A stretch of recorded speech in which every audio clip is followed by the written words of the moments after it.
Circuit of the Americas for the 24 hours is our venue for this weekend. You're tuned to RS1 on the Radio Show Limited network, and we are now at full darkness in Elroy, Austin, in readiness for 2 hours of night practice between 6:30 local time and 8:30.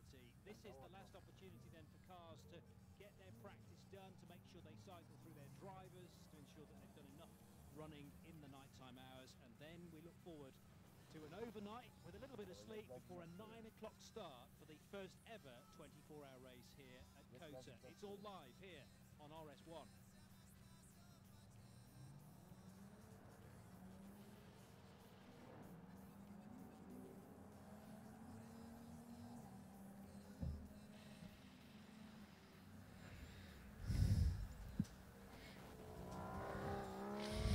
And the broadcast team being Johnny Palmer, Joe Bradley, Nick Damon and Shay Adam, ably assisted by the responsible adult this weekend, John Hindhoff. We have given the weekend off because he's concentrated on, for him, the priority, which is racing the Aston Martin Lagonda GT8, one of 170-odd drivers here this weekend for the inaugural 24 hours of COTA. We know we're coming back here in 12 months' time as well, after Creventic announced the 2018 calendar.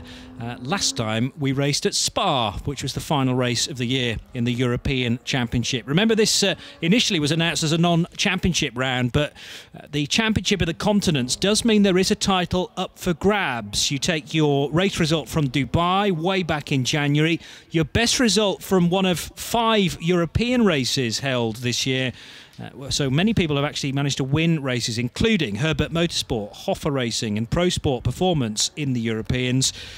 So there's then the chance to score more points here at North America for the third continent that we're visiting, effectively, for the 2017 Championship. And if you combine the points for Herbert Motorsport, they won in Dubai back in January. They've had 1 European win as well, so 30 points plus 29 points gives them a total of 59 coming here to the final race of the Tri-Continent Championship. Hoffa Racing are on 58 points. Pro Sport Performance are on 57 points. It's very, very tight indeed as far as the championship is concerned so far. But there are 44 points potentially on offer here in the United States, and that will definitely decide the title one way or the other. So we'll keep you up to date with that during the race.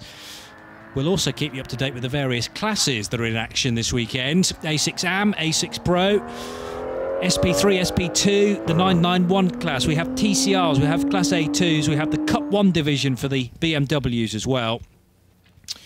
And there is a fair bit of, even though we're at full darkness, a fair bit of light from the floodlit areas around the COTA circuit. However, there are distinctly areas of darkness, Joe Bradley, particularly coming round towards, now where is that on the live stream? Coming into the final turn, Johnny. It is, and it's very dark there between turns 19 and 20.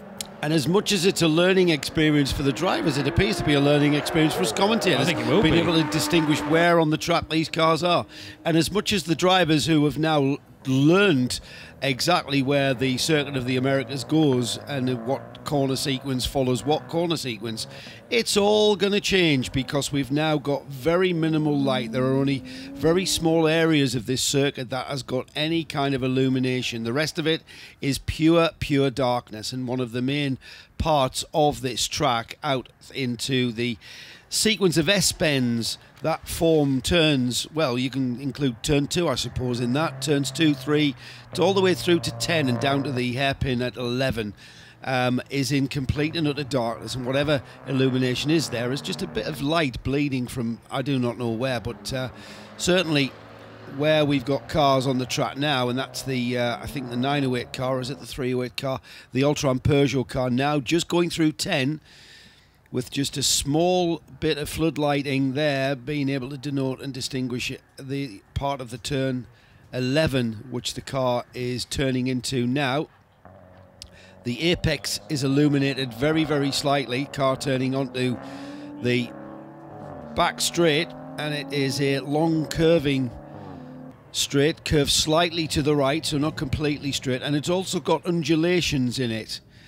Now this is a brand new circuit virtually, first used for the United States Grand Prix in 2012, and you could say it's quite literally settling in, because over the past few years we've had the track beginning to settle and parts of this circuit has become very, very bumpy, which for me, the bumps of a circuit are the character of the circuit, the very personality of the circuit.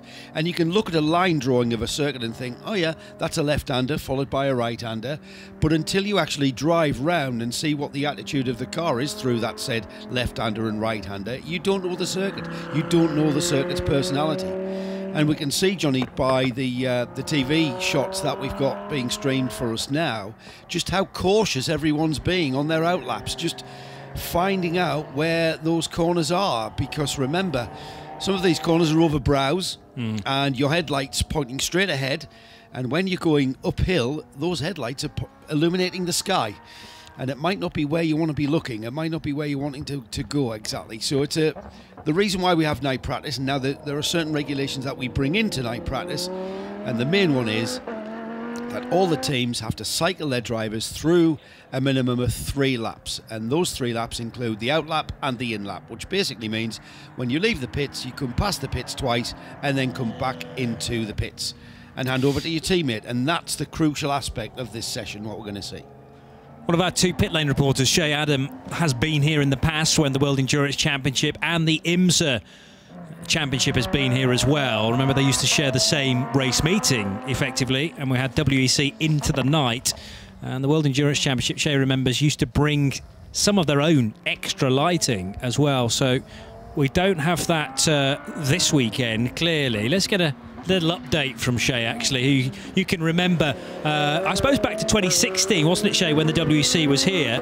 But looking up towards the hill at turn 1, it was a heck of a lot brighter during those meetings. It really was, and especially the first year that they came here back in 2013 when the race ended at night, and it was a really big deal then. The first turn was practically illuminated. You could see every little bit of... Looking up in that direction right now, there is a single light that sets up right before the brake zone, but you can't actually even see the turn-in point from the pit lane. So that is a very, very big difference from how it was in years past, and might catch some of our drivers like Jamie Campbell-Walter and Stuart Hall, who won here in the WEC when they had that additional light, might catch them out a bit. But Johnny, just to give you a quick little update on the weather, it's currently 62 degrees Fahrenheit. That's about 14 or 15 Celsius, but it's expected to go down to 54 by the session end. So things cooling off really quickly here in Texas. Yeah, and again, tyre temperature, getting the Hankooks up to their operating window may be tricky within that. If the cars, for example, come into the pits, new driver, everything's cooled down, and then you back out again to try and get the car up to temperature. Once we hit those coolish conditions, although I have to say Wednesday of this week we barely got above 50 degrees Fahrenheit, so it is nice to have a little bit of warmth now. Obviously that's going to, though, ebb away now that we're into darkness hours, and 6:38 local time. And Johnny, remember, significantly, the conditions that we are seeing here in this session are pretty much the conditions that we're going to race for 5 hours in tomorrow night. It gets pretty well dark, proper dark at about 6 p.m. We're going to run till 11 p.m. and then we're going to halt the race, and then when we reconvene on Sunday morning, we're not starting until 8 a.m. and it's going to be full light. So we are going to race in these dark conditions for 5 hours. So this is the time, this is the session where we're not just going to acclimatise the drivers, but little tweaks, things like where your headlights are pointing. If you've got additional lighting on the front of the car, point some of that additional lighting towards the apex of left and right turns, and it's going to be a big benefit when we go to full dark conditions. Do often see during these night practice sessions cars coming in to get their headlights refocused sometimes as well, and we might actually get an opportunity to see pit boards held in front of headlights, and with drivers then in the cockpit radioing to the team going, can we have that a bit more to the left, a bit more to the right, because they, particularly on an anti-clockwise circuit as well, you might have previously set the car up so that the headlights are just slightly to the right so that it can pick out right-handers. You're going to be more turning left around this place, and therefore a refocus of the headlights and some of the extra lights required for night running may well be necessary. Remember, these are not like road-going headlights where they're dipped to ensure you're not blinding oncoming traffic. Don't really care about that. It's more about picking the race line out in front, and you don't really mind about blinding the guy in front. I mean, sometimes things like rear view mirrors are re-angled so that drivers up ahead aren't blinded by the headlights behind. Slow car just working its way through turn 1. That was the red Mazda from Mark Carl's Australia.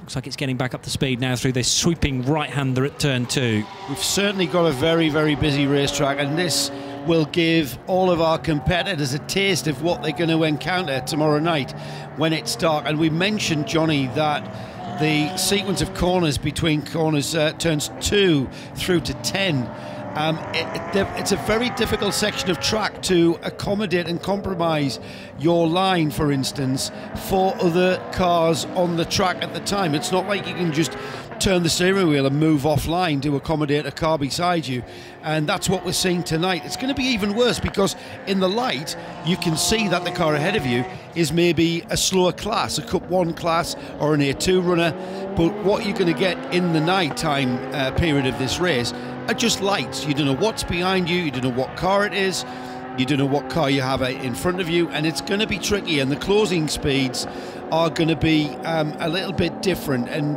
this is exactly why we have night practice. It's so everyone can get acclimatized and feel comfortable. We've extended the session to 2 hours. It was first listed as being a 90-minute session, and already problems. Yes. Early session leader Guillaume Roma in the Team Ultron Peugeot car 308 well off the track and onto some into the gravel, I think it is there, John. Yeah, deep in the gravel. It looks like by the look of the rear wheels. Let's find out how he got there. Guillaume Romain through the twisty stuff early in the lap and loses it.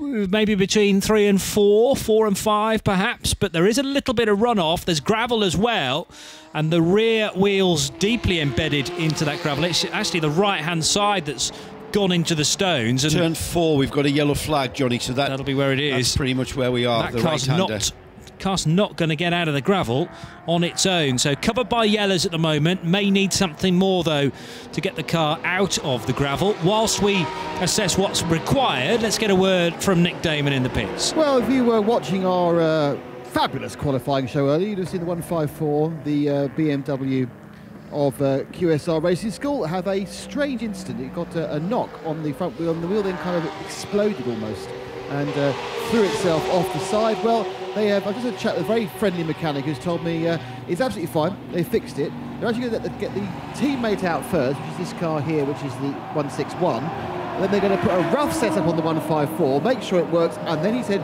we're going to put a nice setup on it. So there we are. So they're just, in fact, they have mended that strange problem. They've mended the problem of being hit by someone. Yes. And they're off going running. So that's first working morning. I also saw the 41 car, the Broadspeed machine, the one that had the wing knocked off. That was back out and having fun. The more damaged car, I will go and have a look at and report on in a second.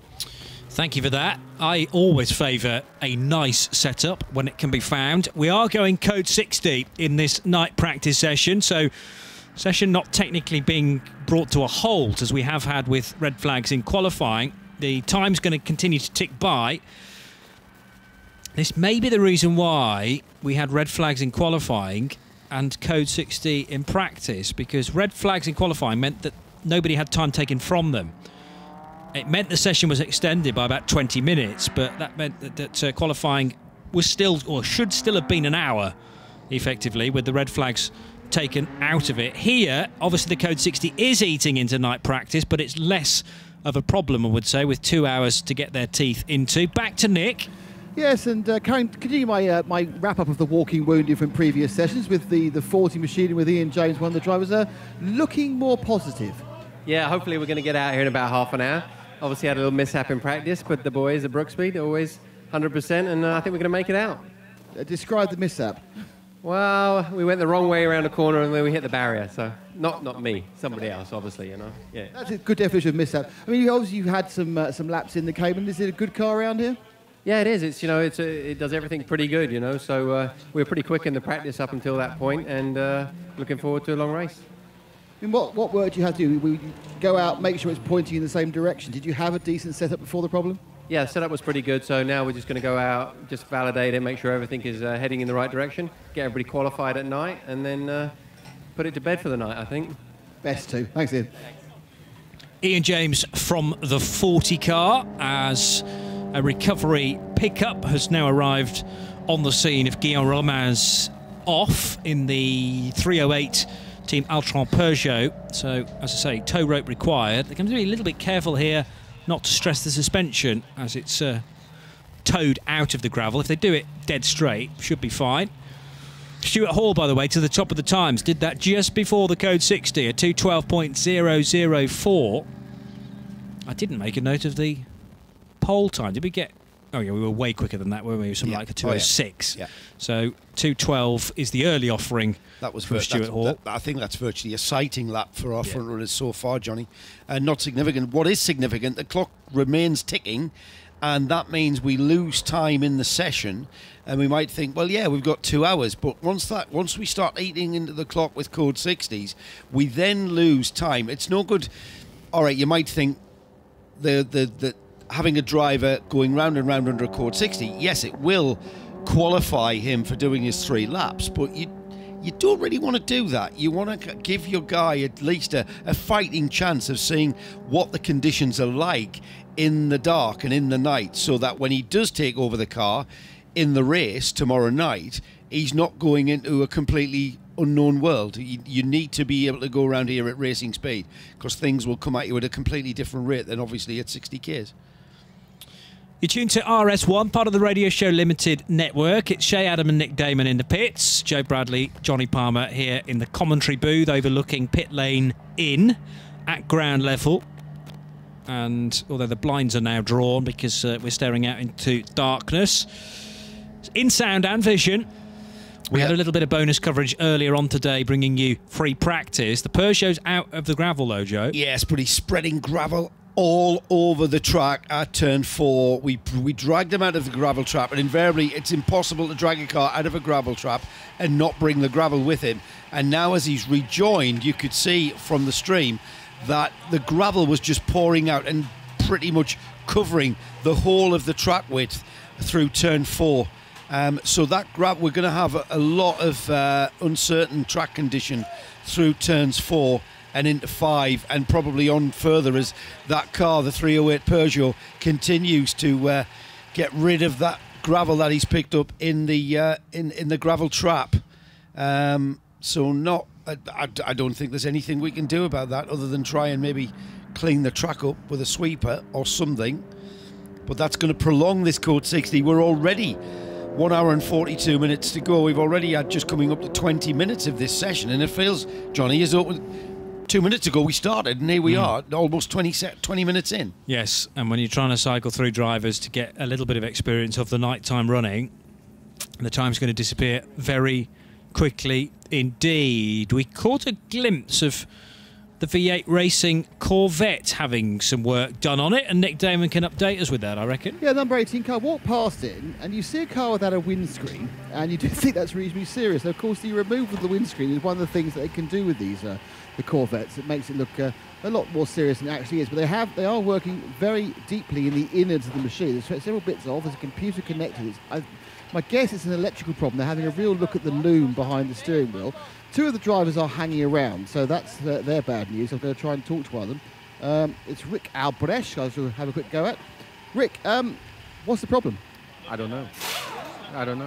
Something about the data logger. I don't know what. So it's not getting the data it needs? You're asking the wrong person. I think you have to ask somebody else. I don't know. I just drive it. Let's ask someone else. Hang on. Let's randomly ask someone. Excuse me, sir. What's wrong with the car? Excuse me, other sir. What's wrong with the car? We have an electronic issue for the data logger. So, and is it? Do you have to have the data logger working to run the car? Yes, we should have for the organization, so they can check everything what we're doing. So we're not treating anything. So is it a case that it's corrupting the data or just not reading it? I don't know what the problem is, but we will see and find out. Thanks very much. There we are. Other man knew exactly what the problem was, and it is I think my statement is an electrical problem. I win with that one, don't I? That's good enough. Yeah, I mean, normally, an electrical problem covers a multitude of sins, but that definitely is, as you say, an electrical problem, but more to do with the organisation and, you know, getting the data to Creventic. It's part of the regulations. And the scrutiny. You can't really run without it, because it's the way that the organisers monitor the performance levels of the car with regards to BOP and stuff. In the data card, and Creventic have gone, this is gobbledygook, or there's nothing on it. He may have been able to read that from plugging in a laptop to find that there is no data being logged.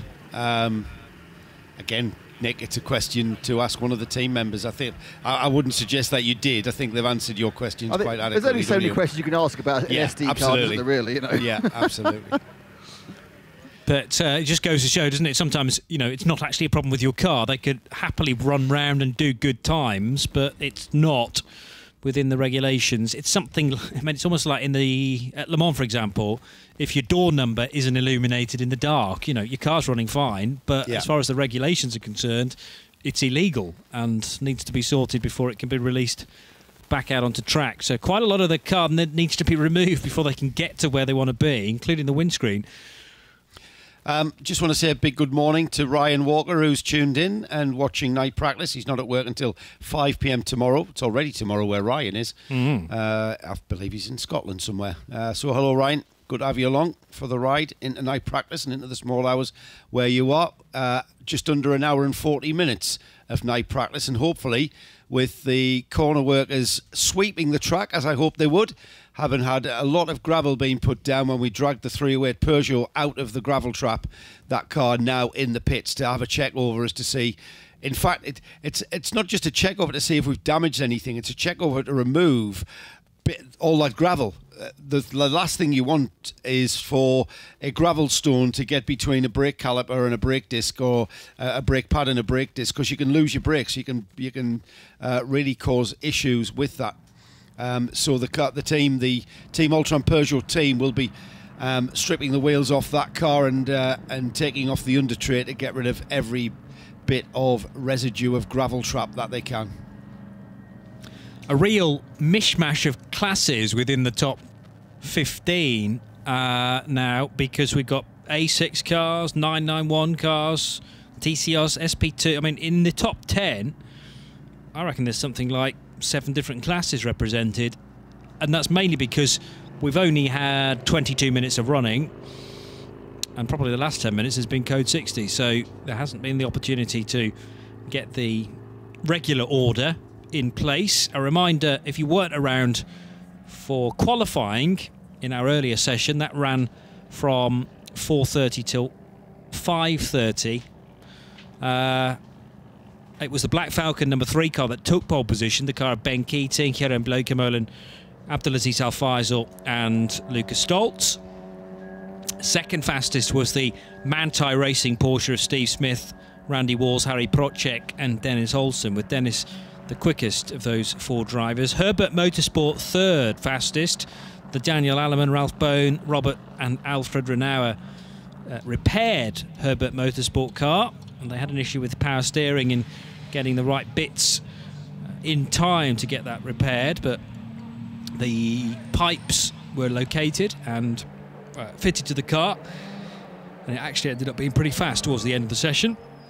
So well done to those guys. The 911 car qualified in 3rd position. 4th fastest was the Rothko Aston Martin, that currently is fastest in this session. There it is, in fact, on the live stream. The Rothko car in its Golf livery, sky blue and orange, and the revs are starting to rise again. So there they are as we go back to green flag running. So code 60 that lasted for probably 10 or 12 minutes whilst the 308 Peugeot was recovered, and then the track had to be swept around turn 4 and 5. But thanks to the COTA marshals for getting out in the darkness and probably with torches able to get the bulk of the gravel off the track so that it is safe to run once more. So Stuart Hall's recently been out in the Rothko Racing Mercedes AMG GT3, that car fastest, having done a 2:12.004. But we're expecting times to come down quite a bit from there, despite us being now in full darkness. It looks like he's staying in the car as well. Stewie Hall, that number 31 Rofco Racing Mercedes just looks fantastic. In fact, anything looks fantastic in that Gulf livery, doesn't it?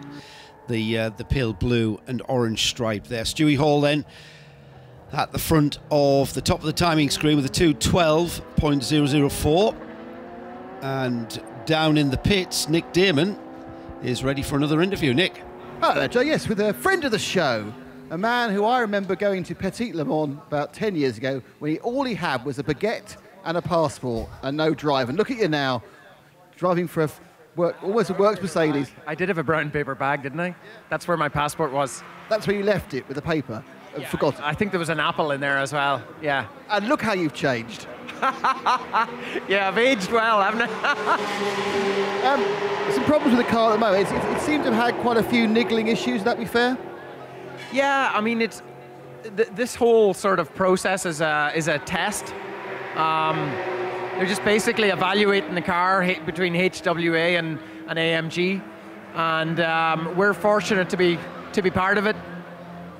Windward and HTP, so yeah, it's I think it's a belt, an alternator belt, and they're not sure what's happening in it, but it's coming off, it's breaking. So they're just trying a few things out, experimenting a little bit, and hopefully we should be good to go. At least the guys are getting a lot of experience. They're really quick at changing it now. So you say it's happened several times then? It's happened a few times, yeah, but... and is it happening on the sister car, or is it just this one? I'm not sure that the sister car is running air conditioning, and we are. So I think there might be some changes, but, you know, again, this is probably a pre-production car. But I mean, it's super. The Mercedes is just, it's an awesome car to drive. I first drove the AMG GT3 this year in the Blancpain series, and it's phenomenal. And this is just, you know, obviously this doesn't have the downforce, but it kind of looks like it, and it, you know, it drives beautifully. So, and Maxi got pole earlier for us, so it's a great weekend so far. This will be a GT4 car, of course, so apart from the lack of the downforce, I mean, is there anything else that stands out, the difference between GT3 and GT4? Well, I mean, yeah, it's not exactly the same car, is it? But it's... I don't know, you drive it. Yeah, no, it's not. No, it's got a different engine, for example. But yeah, I mean, you notice that, well, I don't think it has as much power, but it has, it doesn't have the downforce, of course. It's quite a heavy car, so you can actually feel it. You can feel the weight compared to the Cayman, for example. But I mean, it's lovely out of the corners. There's no turbo lag. It's just, it's really nice to drive. Yeah. Is it a car that kind of reacts well being hustled, or do you have to be gentle with it? It's a car that it's sort of, I mean, you have to maybe hustle it, but it comes easy. I'd say it's a lot more driver friendly. So the idea is that the delta between the Pro and the Am is less. And that's what they're finding. That's why Mercedes have sold so many cars, so many GT3 cars. Yeah, so just really happy to be part of it.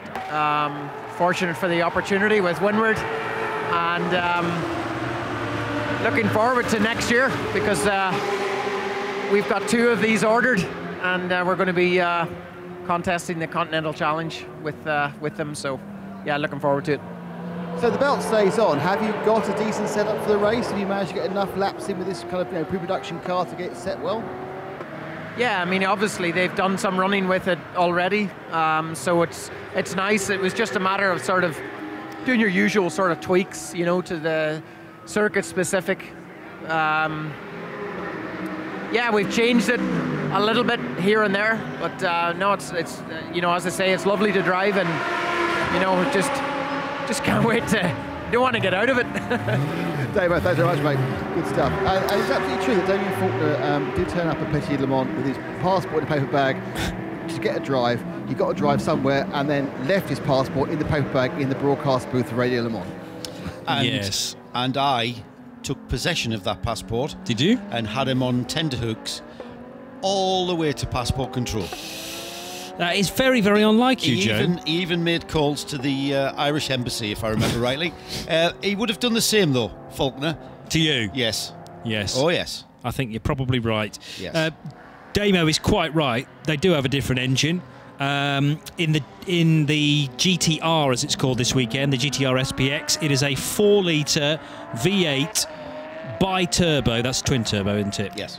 Twin turbocharged engine, 600 newton meters of torque, 510 brake horsepower. So 4 litres in the GTR. It's a 6.2 litre V8 in the GT3, and that's the... Say that again for me, Johnny. It's a 6.2 litre V8. Isn't that just wonderful? In the GT3. And remember, that's basically... Well, it is the same engine that used to be in the SLS Mercedes. Yeah. They didn't really change it. I think it's had a little bit of development work, but as far as cubic capacity is concerned, exactly the same in the AMG. Still sounds fantastic. It's just in the... I mean, relatively speaking, you're calling a 4-litre engine a small engine. I know, and it's in these days, you know, when F1 is a 1.6 turbo hybrid. Yeah. You know, to hear that term, it's a 6.2 litre. That's just a beast of a car, isn't it? You know, the MG GT in GT3 spec with that 6.2 litre engine. When you lift that bonnet, it's like that huge bonnet area, under bonnet area, is filled with engine. That's what it's there for. Fill it with engine. Absolutely right. Yeah. I mean, that's why they have such large noses on these Mercedes. All the engine in the front. And when you think a Chevrolet Corvette, considered to have a rather large engine, that's only 5.5 litres in the Chevy Corvette that's here this weekend, being run by V8 Racing. Meanwhile, the flat 6 in the back of the APO Porsche, 3.8 litre flat 6 being a cup car. Alex Osborne, James May, Paul May just heading back across the line, and the 80 car is 13th fastest. It's got Paul May strapped into it at the moment, and the car's done a 224.6 in the hours of darkness. So third fastest in class 991. The fastest car again in 991 is the Pro Sport Performance offering. Charles Putman doing the driving right now, and that car finished the earlier session as the fastest 991 car.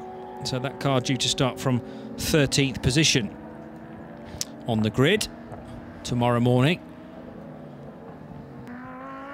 It'll be 2 green flag laps, by the way, tomorrow morning, ahead of a 9 o'clock start. You'll remember, well, some of you may remember if you were around for our Spa coverage, that actually the green flag laps counted towards the overall race distance. That's because at Spa, you are not allowed to even start the cars before 9 o'clock. I understand the rules are different here, though, and we will be able to do 2 green flag laps before the hour of 9, and then the race proper will start bang on the hour. But you had a question a little earlier on, did you not, during the qualifying show via Twitter, asking why this 24-hour race is split into 2. So we're going to do 14 hours tomorrow between 9 and 11, so 9 a.m. till 11 p.m. Then have a pause of 9 hours before we restart at 8 a.m. Sunday morning through till 6 p.m. So it'll be 14 hours on Saturday, 10 hours on Sunday. The question was, though, I think, why is it like that here in COTA when at Portimao we will happily run 24 hours back-to-back? At Paul Ricard, it's 24 hours without a break. It all depends on the noise restrictions at each individual circuit. If Creventic can run overnight, they will, just like we do in Dubai. If we have to stop, and that's what the permit says here at COTA, there is a curfew, I think, of 11:30, because the pop concerts that are here on a Friday, Saturday night, normally the music stops at 11 and then everyone out by 11:30. So engine noise absolutely must be silent by 11:20, and you can't then restart until 8 o'clock. There is an airport, though, very nearby. I'm told the air travel has to finish by 8:30 every evening. So that despite there being an international airport virtually next door to the track, that all has to be quiet by a certain hour as well. So we are racing within the confines of the noise restriction here, but you couldn't really get much more racing in, I have to say. They've managed to make the 24 hours work. Speaking to people like Helen Raukens and Peter Fry, as part of the Creventic organisation earlier on in the year, they toyed with lots of different ways of doing the 24 hours. They were thinking about splitting it exactly in half, doing 12 on one day, 12 on another. I also heard, I think, an 8 and a 16. But they've settled on 14 and 10, which will just about work. I think it adds something. I mean, it's a familiar format with the Creventic organisation and how they run their races. To split their races, they've split 12-hour races into 8 and 4 and other variations. Yeah. I remember Zandvoort. What was that? That was a 5 and. We've had 3 and 9, haven't we? And we've had 4s and 8s too. Yeah. And I just think from a competitor's point of view, from a competitor's perspective, it kind of adds a little different element to that. We've all done continuous 24-hour races, and as you know, how you address that, how you approach that, is a pretty standard format. We race from flag to flag. However, it shouldn't really alter that flag to flag attitude, because all it does is you press pause. We'll press pause tomorrow night at 11 p.m. and the cars will be parked up. It'll be park firm here, and we'll turn up on Saturday morning, fire them up and restart. Now, that shouldn't be a problem, but as we found at Spa, when we restarted the split 12-hour there, the KTMs didn't fire up. It was Spa, wasn't it? Yeah, it was. Yeah. And the KTMs had a problem. Yeah. And the problem was something to do with the ECU computer needing a complete reset. And the team discovered that, unfortunately, when they had to restart. Now, considering that they were the race leaders when we finished, you add in all of that kind of, call it uncertainty if you like, because it is. And tactically, you look at how you want to start Saturday's race. So do you pit at the very end of Saturday night and restart Sunday? Do you run the car dry? Do you there's all sorts of added implications as to how you run it. A lot of the teams, though, just run that tactically wise with regards to fuel window, and just run it and then restart on the Sunday morning. The only thing it does affect, or will alter I should say, is the driver times, because the maximum you can be in the car as a driver is 2 hours, and then you have to have a rest period.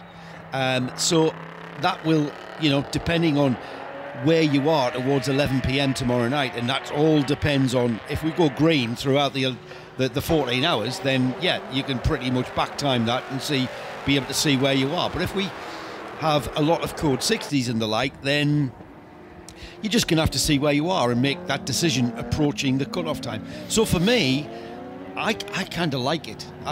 We especially like the split races in Italy, Johnny, where we're able to go to a pizzeria on the Saturday evening.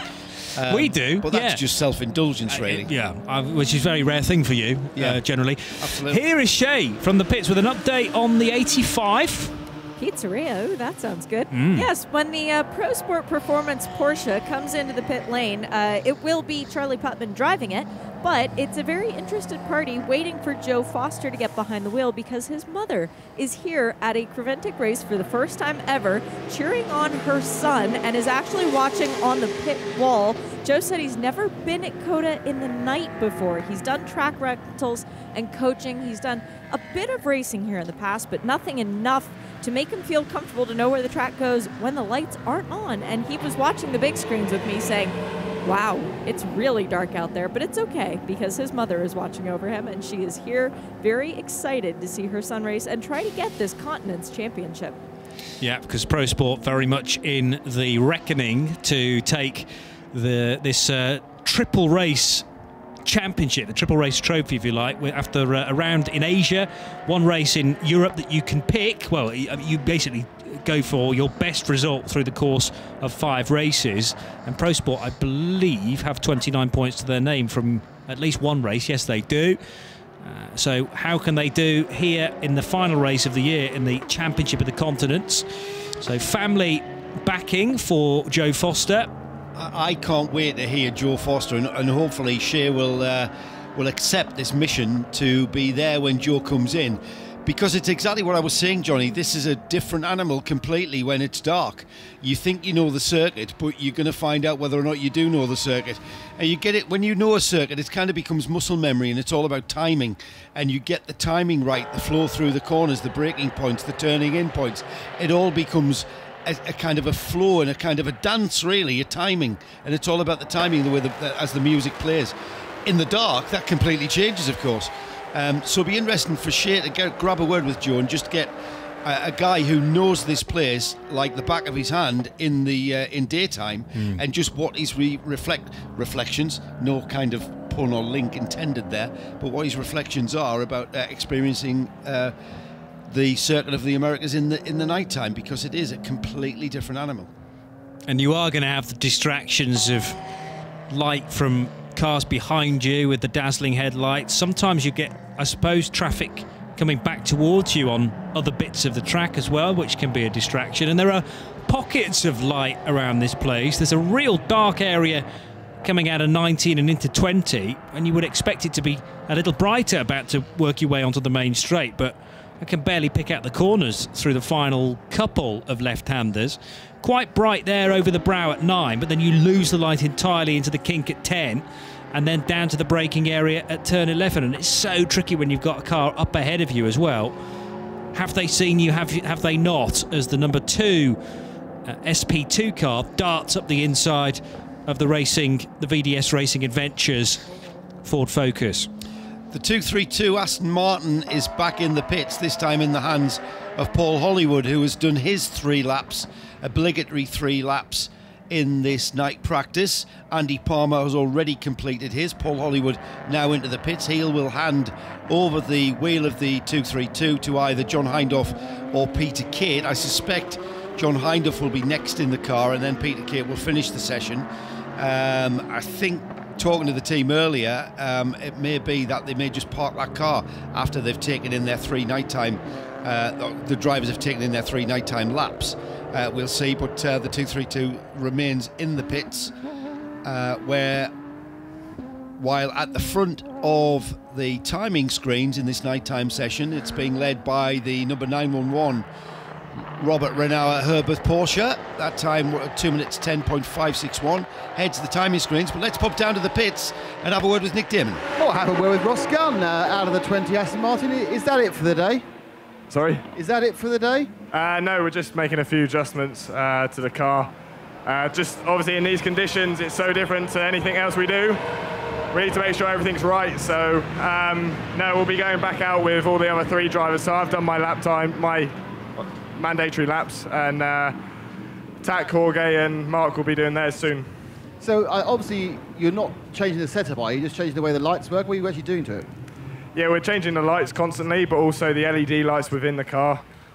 We had a little bit of an issue there with the seat, so we'll fix that and then send the other guys. And how different is this circuit in the dark to how it is during the day?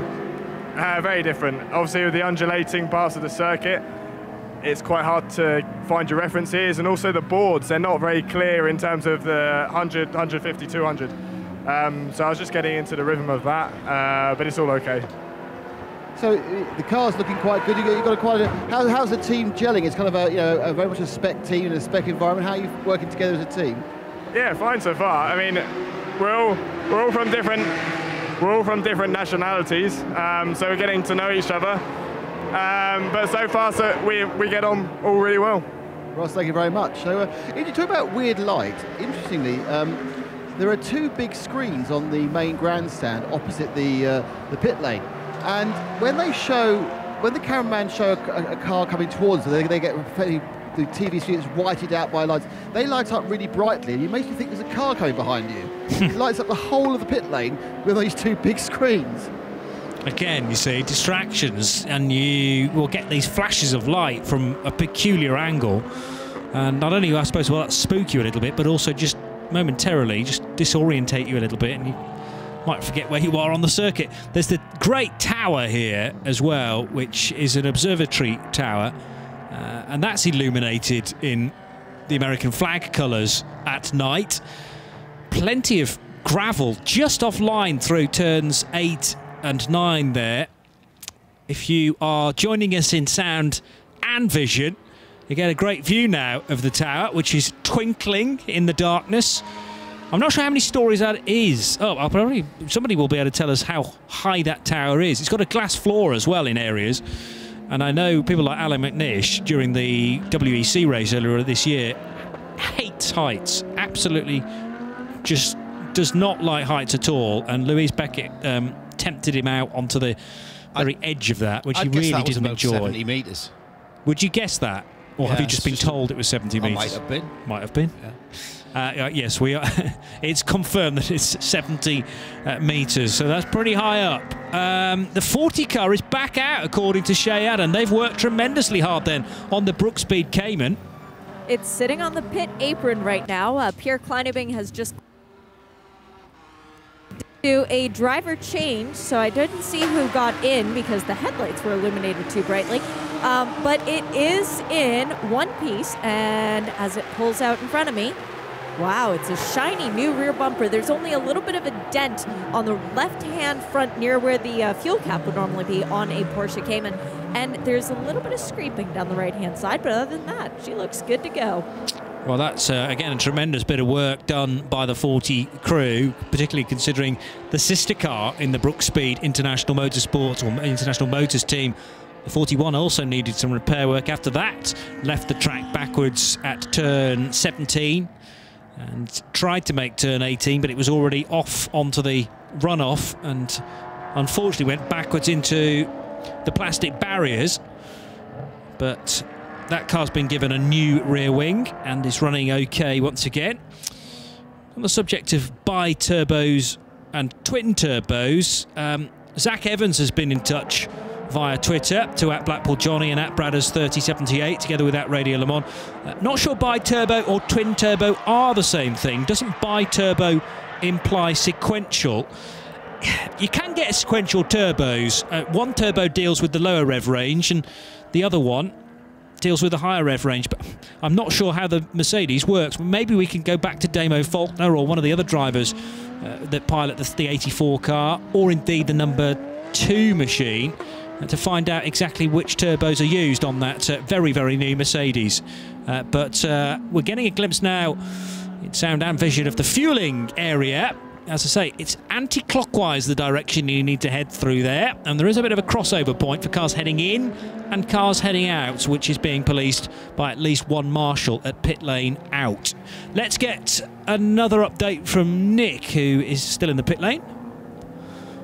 He may well be talking about the fueling area, rather, or something entirely different. Did you get a pit visitor, Nick? No, I was actually answering. Joe asked me a question. I was trying to answer him. But what I would say is that it's interesting that what's not happened, which I thought would happen, is teams just rotating through and packing up. So it does appear there's still quite a lot of work for these teams to do. We're now, what, 45, 50 minutes in, and you would have done 9, 10 laps. But what they are still doing is a lot more work and a lot more setup. And I think Joe's alluded to the fact that because this track is so different when it's dark, because of the elevation changes, they're probably wanting more than those 3 night laps because they've got 5 hours of darkness to race in tomorrow. Yes, indeed. It's nothing like seat time.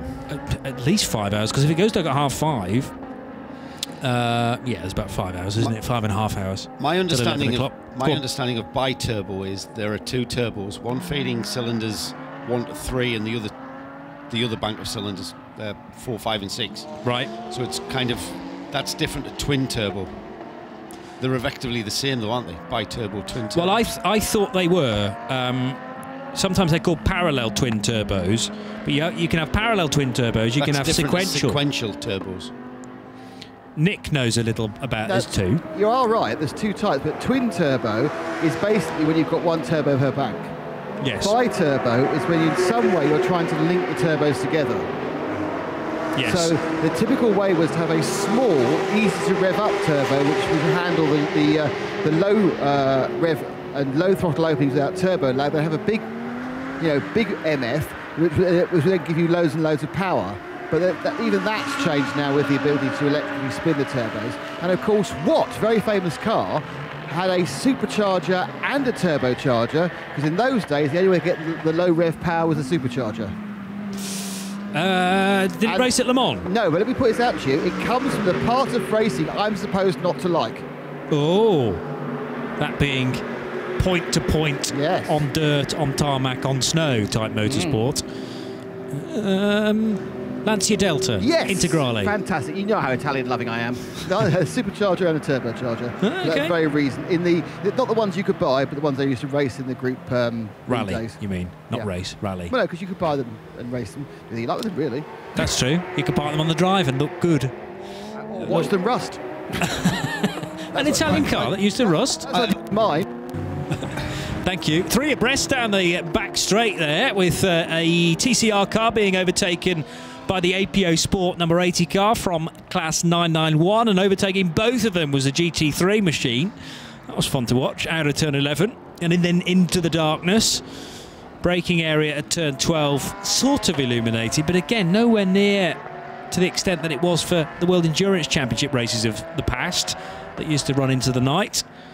911 very much part of this session. In fact, it's second fastest now, a 2:10.561. A very good Sector 1 time being done there.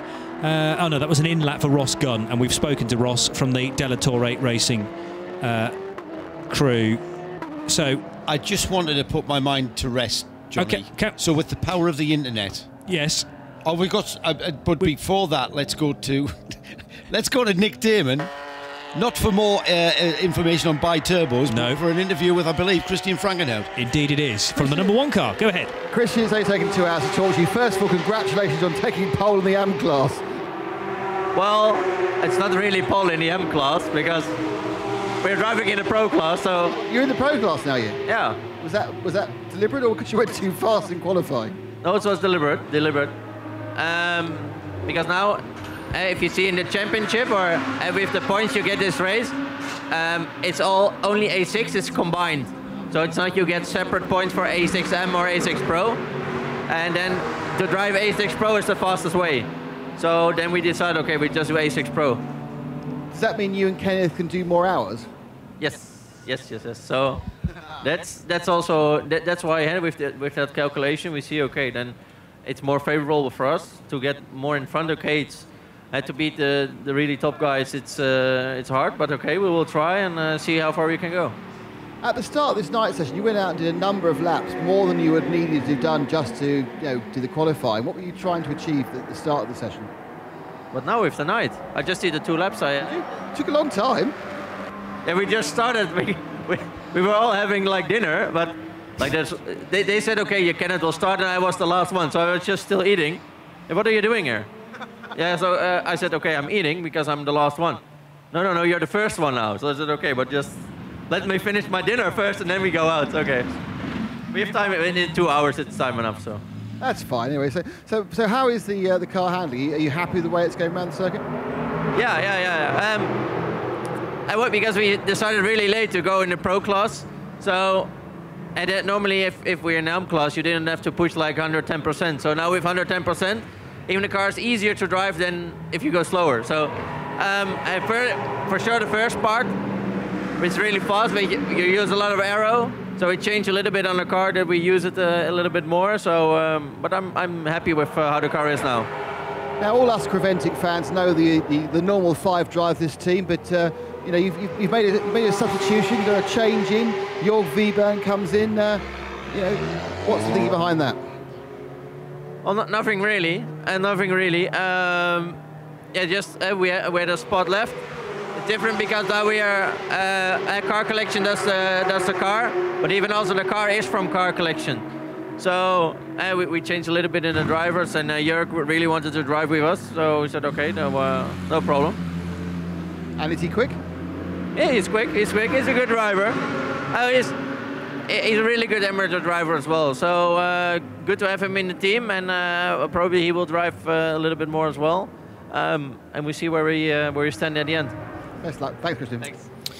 Yeah, Jörg Wiebern has done quite a lot of GT4 European Series racing, graded by the FIA as a silver, so I think he could be a decent signing there. More of a affiliation with car collection, as Christian points out, and expecting to see now that car is an A6 Pro machine, and there it is indeed, just squirming its way through the right and the left at turns 8 and 9, and now through the kink at 10. But I thought Christian had gone a little bit too hot in qualifying, but it was entirely intentional. He'd gone below the 2 minutes 10. That means it's going to be an A6 Pro, and it's more fun for us. Remember they did that at Imola as well? Yeah, they did. Broke into the A6 Pro ranks, and that's great for us because Christian and Kenneth Heyer can now go as fast as they possibly can. They don't have to hold anything back, and I think he did a 2 minute and 7. Yes. In qualifying, so Yes. he was well underneath his delta time. Can I just put this bi-turbo Mercedes thing to bed? Go on, you've been wanting to do this. I have, because it had me questioning myself, and so I've looked it up with the power of the internet, and this is what a Mercedes bi-turbo is. It's the bi-turbo Mercedes engine uses 2 identical turbochargers, one on each side of the manifold, to suck as much as 20 psi, and I'm quoting here, it's not off the top of my head, 20 psi through the engine. Each turbocharger is connected to the 3 cylinders on its respective side of the engine, and they work together to create the boost faster and more efficiently. Bi-turbo systems are less stressful for engines and they get better gas mileage. But the question is that a true bi-turbo or twin-turbo? And it's maybe that's a brand name or a brand decision, Mercedes bi-turbo. Twin turbo, bi-turbo, there are 2 different types of twin turbos and bi-turbos. They're both twin turbos, they're both bi-turbos. But that's the 2 definitions, the 2 differences. Yeah. I just wonder whether one is a way of referring to it in the German area of making cars. They, in Germany they refer to it as bi-turbo, and in the UK or Italy it's called a twin turbo. But the new Ferrari, the newish Ferrari 488 is a twin turbocharged car, and I think the turbos sit actually in the V of that V8. Nick is throwing something else into the mix now as well. So we have bi-turbos, we have sequential turbos, and we have, Nick, split turbos. But I first of all want to congratulate Joe for saying the word turbos the most time in any one sentence ever. It's not over yet. Can I just thank Zach Evans for kicking this off? Thanks, Zach. Yeah. I'm sure we still haven't answered your question, The though. split turbo is what they use in the Mercedes F1 car, where the impeller and the shaft are in 2 different places. So the actual, normally the turbo is, is like a kind of a conch shell, spins round with a seashell with the natural spiral with An the impeller in the side. Yeah. Whereas, of course, the split turbo, you have actually split the compression part and the driving part with a shaft. So you have the exhaust spinning the fan, and then there's a long shaft where the impeller pressurizes the incoming air, whereas normally they're an all-in-one unit. There we go.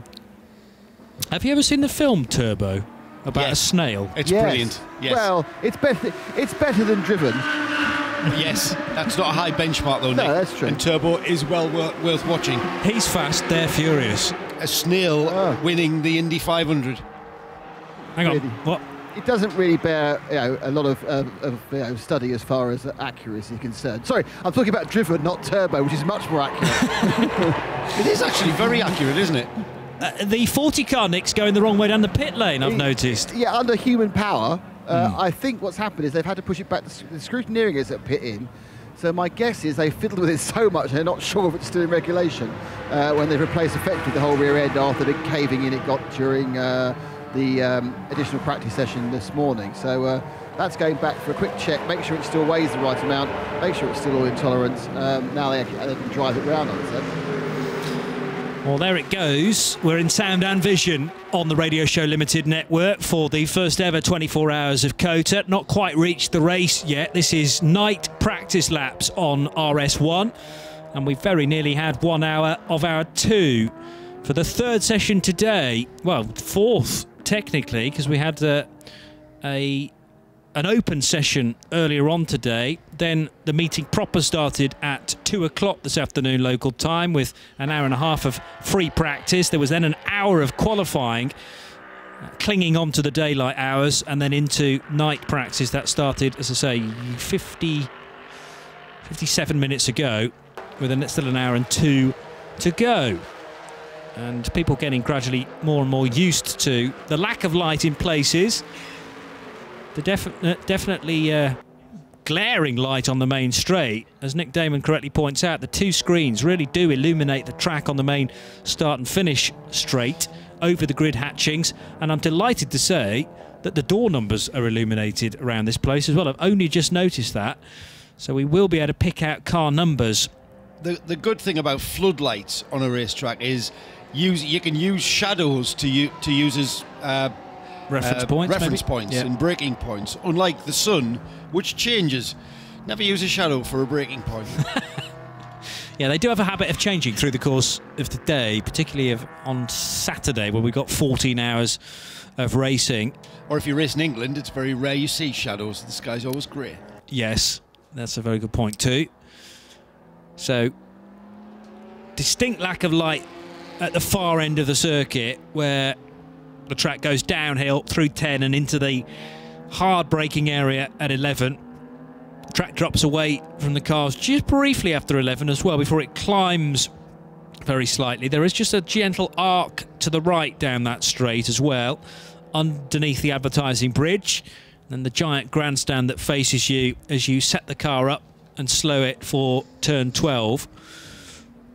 The number 34 car, which is one of two car collection Audis here this weekend, heading through the long right-hander at 16, 17 and 18, labelled as 3 separate corners. Run through 19, where you can either peel off left, which is exactly what the Mercedes is doing there, with the blue roof line, blue illuminated roof line.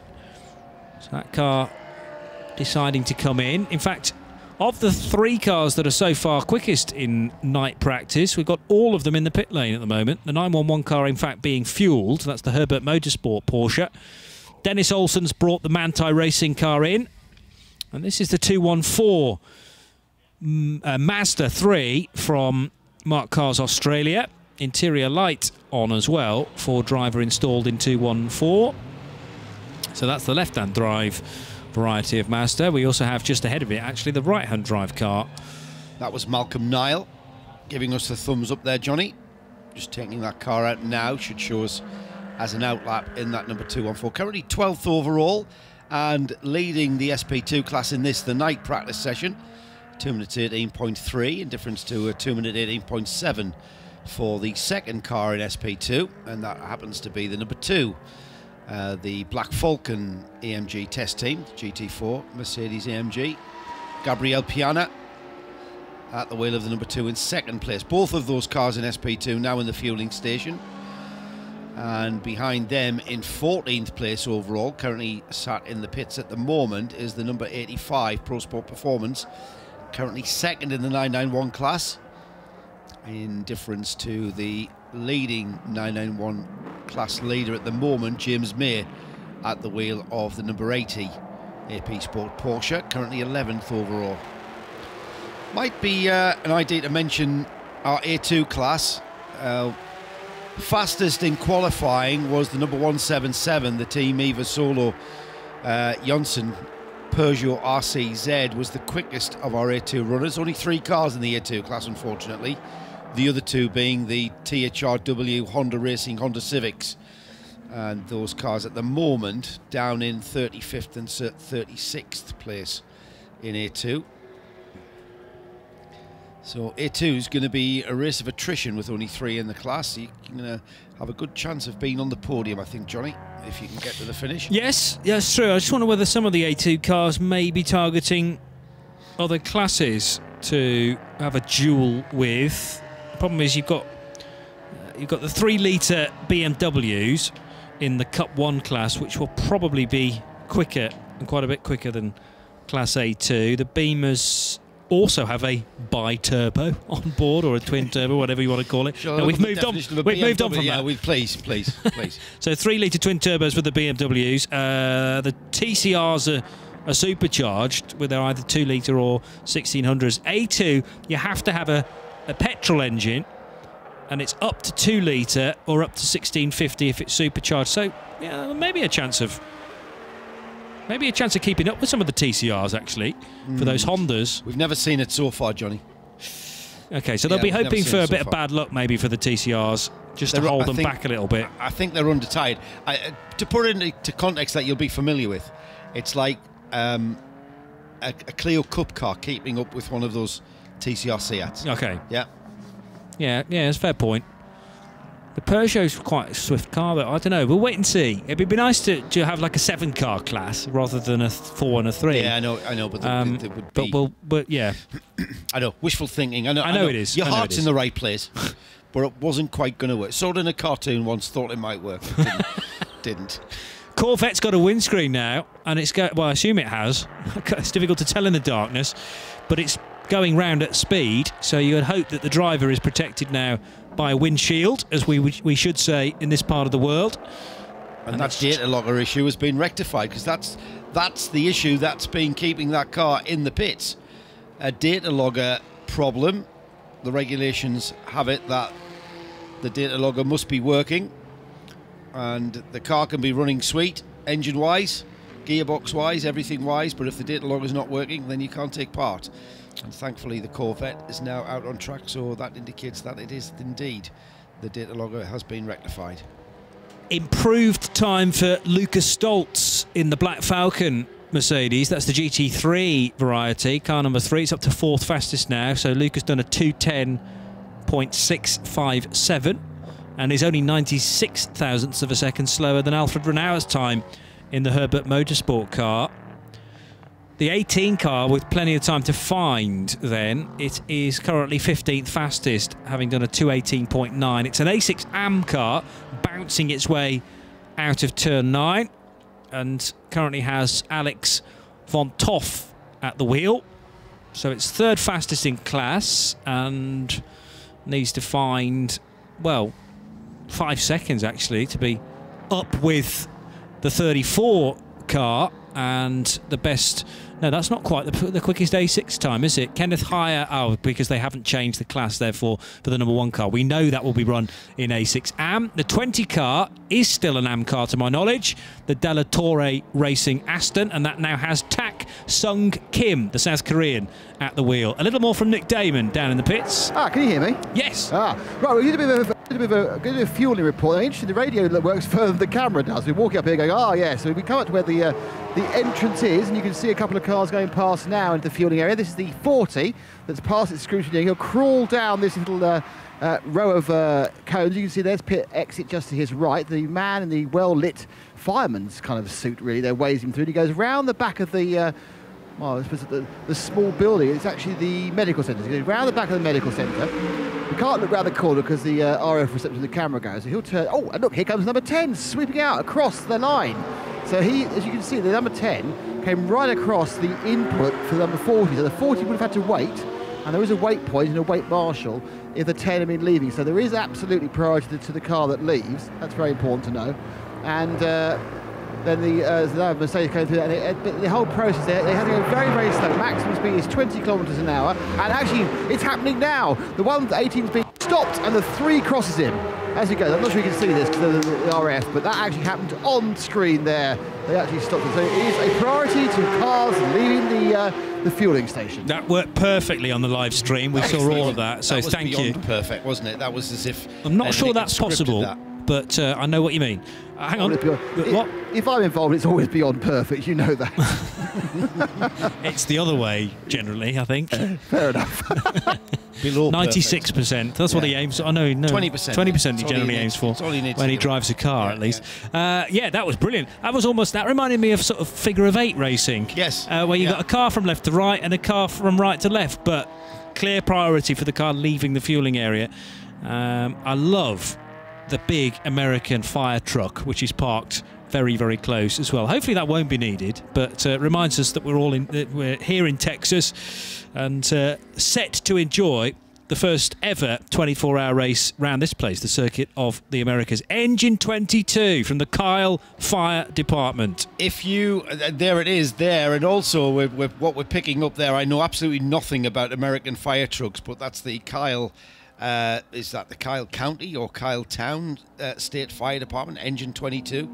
But if we just pan back, we saw the fuel station there, and we saw a tented area filled with people and personnel. And basically, for viewers and listeners who are new to Creventic and how the refueling works, basically within that tented area, you will have a team member who will have a radio communication with the team in the team's garage on the pit lane. And when they'll be they will hear all of the communication between pits to car, so they will be aware. Once they've made aware that their car is coming into the fuel station, they'll come out of that tented area and then go to a fuel pump and get and receive the car at the fuel pump. And that's what we're seeing now on the 118 BMW being fueled. The crew has got fireproof overalls, the kind of fire suit that we see all team personnel wearing in pit lanes across the world in various series where refueling takes place on the pit lane. Now, by refueling in this sterile area away from the pit lane, that allows the team mechanics, they don't have to wear fireproof gear. They can just wear t-shirts, shorts, jackets, coats, jeans, whatever's comfortable. And it also makes the pit lane area a lot safer with regards to the issue of potential fire issues that can be created when we are refueling cars in front of pit garages.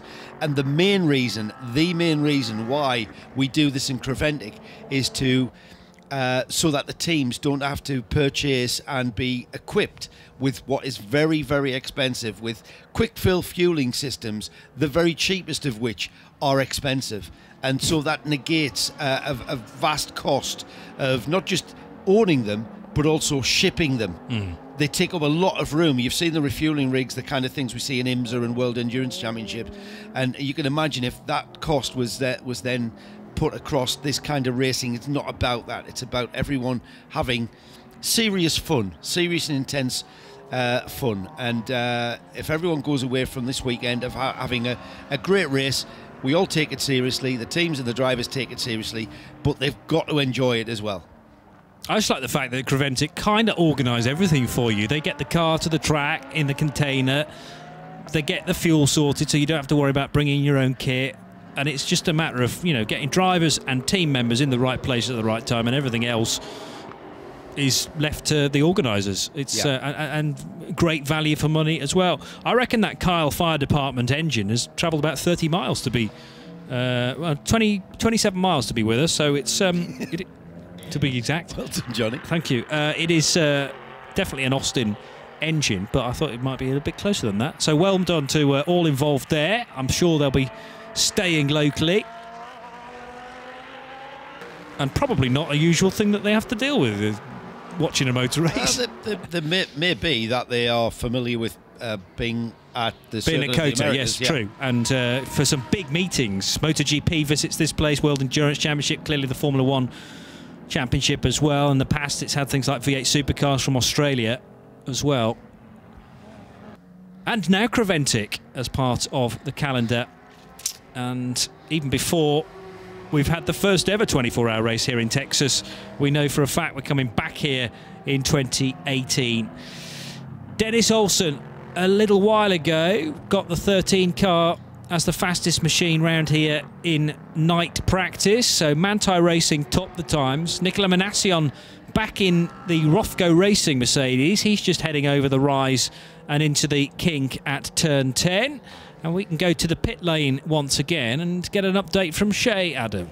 I've actually got an interview because Stephen Grove, you guys have parked your Porsche for the night, the Freem USA car number 50. You have a lot of lights on the front of that thing. How is the visibility around COTA at night?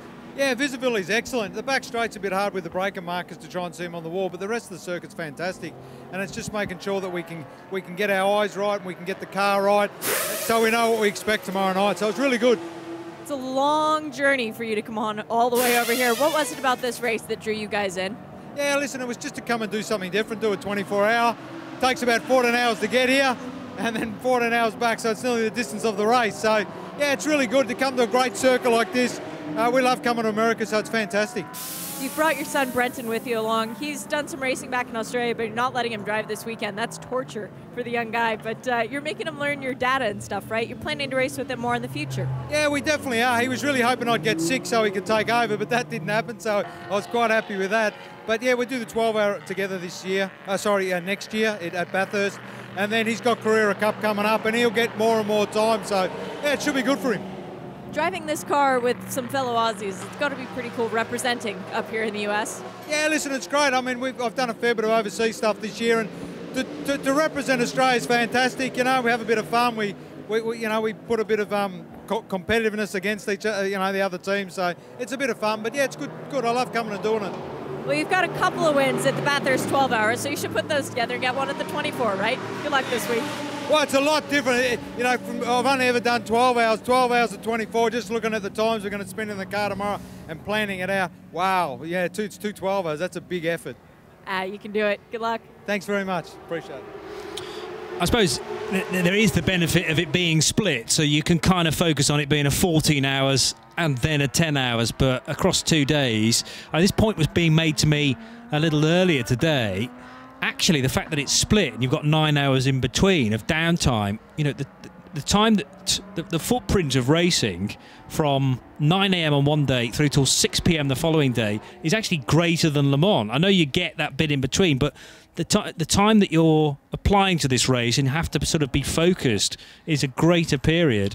And you may even be more tired by the end of it all than you would in a straight 24-hour race. Yeah, I mean, it's a very, very good point, and it's perhaps that's one of the aspects that I was trying to explain earlier. You know, the tactics and the strategies that you approach this split race format with is exactly that. You know, and the logistics of getting all your crew back to the hotel and making sure everyone gets to bed and gets at least 7 hours of sleep overnight, and then getting them all back to the circuit on time the next morning in good time, because what we will be allowing the teams to do is, when they lay hands upon their cars, some of these cars have very complex warm-up procedures and preheating processes that have to be gone through. It's not just a case of when you get in your car in the morning, putting the key in, pressing the start button or turning the key. Race cars are a lot different. Some of them are quite basic, but a lot of them are, you know, the GT3 type cars, they have a very specific and complex warming up process. So the teams, even though the race will start at 8 o'clock, the teams will be here, I would imagine, by 6:30, 7 o'clock in good time to start those processes so that we can actually go racing at 8 o'clock. And yeah, I mean, there's all of that, Johnny, when we talk about these split races and the fact that we like them and we enjoy them. It's something different. And it doesn't matter whether it's a 12-hour race split over whatever format. It's different. Yeah. And it's a different approach. It's a different mindset. But certainly the focus and concentration level. Can you imagine these engineers, the drivers, all going to bed on Saturday night and expecting to go straight to sleep with all that adrenaline? You know, even the mechanics and the team, you know, they're all competitive. Trying to switch off at 11:30, having been, you know, absolutely on it, and their brains trying to think of various different ways of attacking the race for the past, what will have been 14 hours. Very, very tricky then to turn off, to then turn everything back on again for an 8 o'clock start on Sunday. Sean on Twitter reminds me 27 miles is a normal drive here in Texas. That's just down the road, isn't it? Popping to the shops, isn't it? Yeah, of course. I always forget that in America, 100 miles is not even blinked at. You know, you'll happily do that in a couple of hours in the car, whereas in the UK, that's a holiday. I would normally put a day aside to do 100 miles. That's a holiday.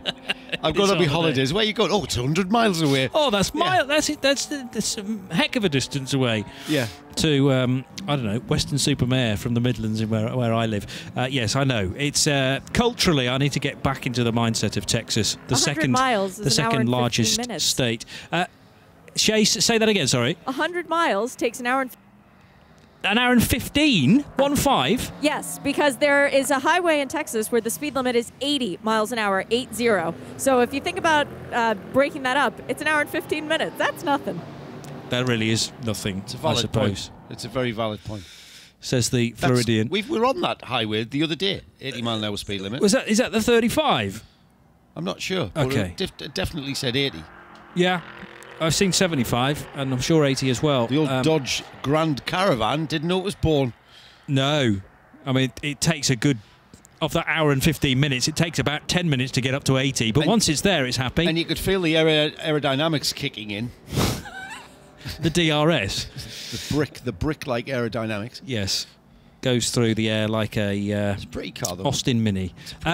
The 31 car is about to loop round the outside of somebody at turn 1. They saw Nicolas Minassian coming through. That had the body language of Quick Nick somehow at the top of the hill. Nick Damon and I were in said Dodge Super Caravan yesterday and being pursued by Nicolas Minassian in a giant 4x4. He didn't much enjoy Nick overtaking him during the taxi rides, as they were called, and then down the back straight, I'd have to say, to have Nicola Manassian inches from your rear bumper trying to get a draft, it's intimidating. It really is. I can imagine even more so in one of these cars. Braking now for turn 11. Just want to mention, Johnny, if you are watching at home or listening at home and you have got the opportunity of having a look at a timing screen, live timing and scoring available on the 24hseries.com website, the car that is heading the timing screens tonight in our night session, Dennis Olsen in the Manthey Racing Porsche Car 13, has put in a best time of 2 minutes 8.650. Now, his theoretical best time is a 2 minutes 8.650. Now, what is a theoretical best time? Well, it's basically within the session, it takes your best sector 1, your best sector 2, and your best sector 3.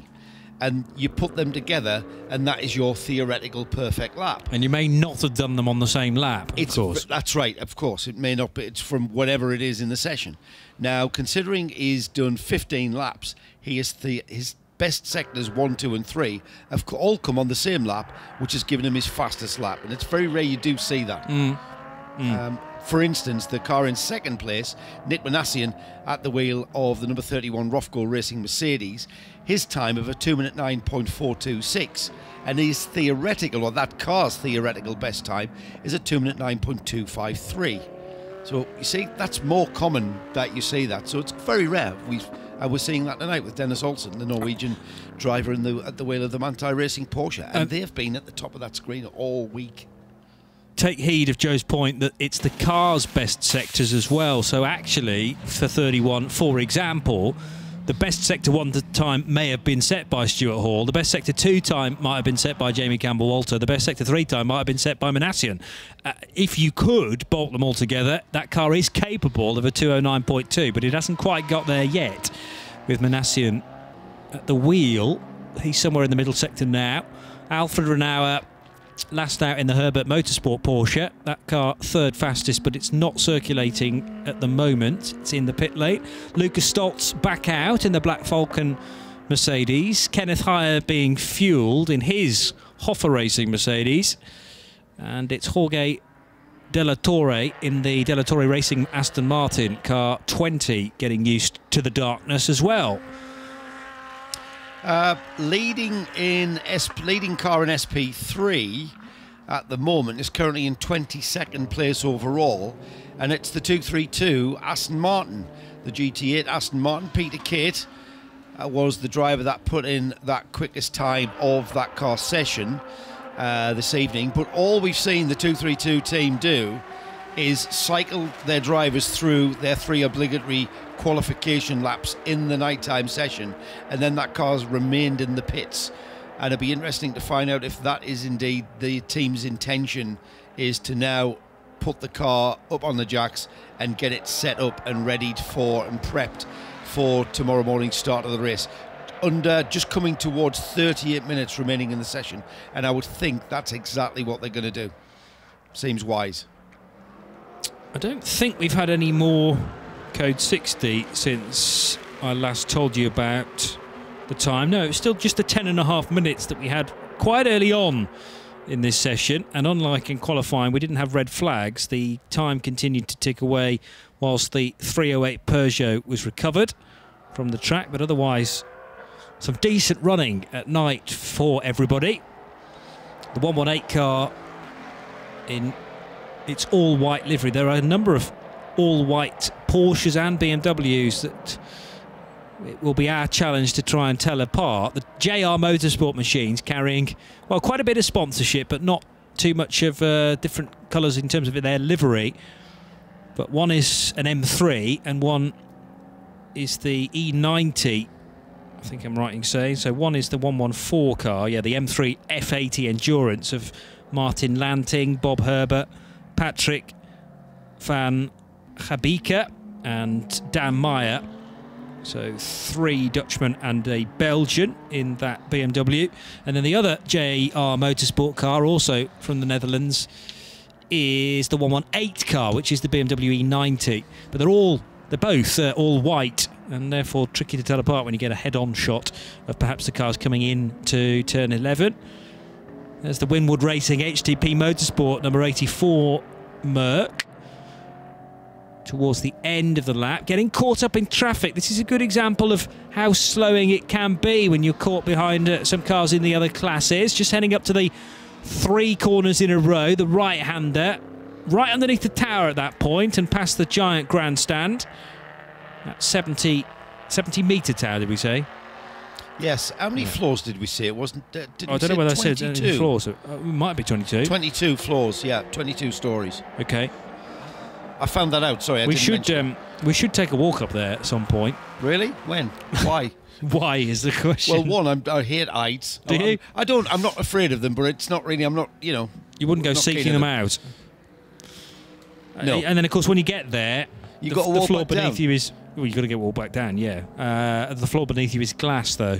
So you peer down, and there's nothing underneath you, which takes a bit for the brain to work out. It does. It's really odd. Been up in the CN tower, and I saw that footage of Alan McNish being interviewed during the WEC race there by someone, and being completely that was Louise Beckett as part of the World Endurance Championship coverage. Nick Damon fancies it, don't you? Yeah, it's only 437 steps. It's fantastic fun. What more could you want to do than just go upstairs?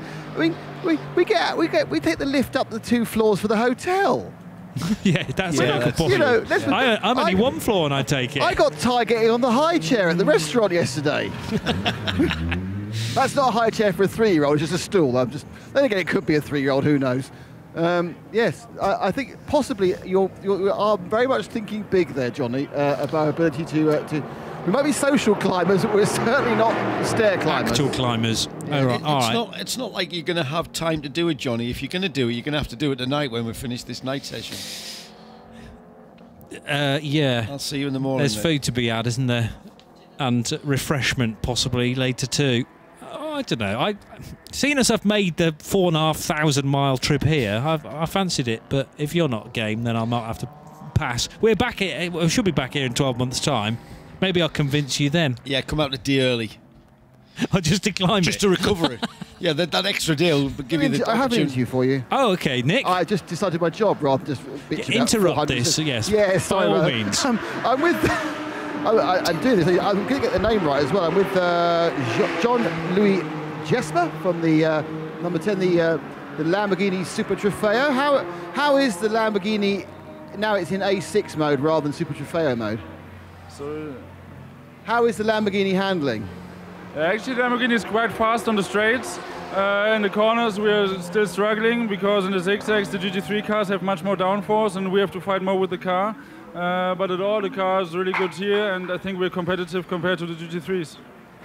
As you say, you've had to change your class from the SPX to GT3. Have you been able to add extra downforce, add extra horsepower to the car, or is it still the same as it would have been as an SPX?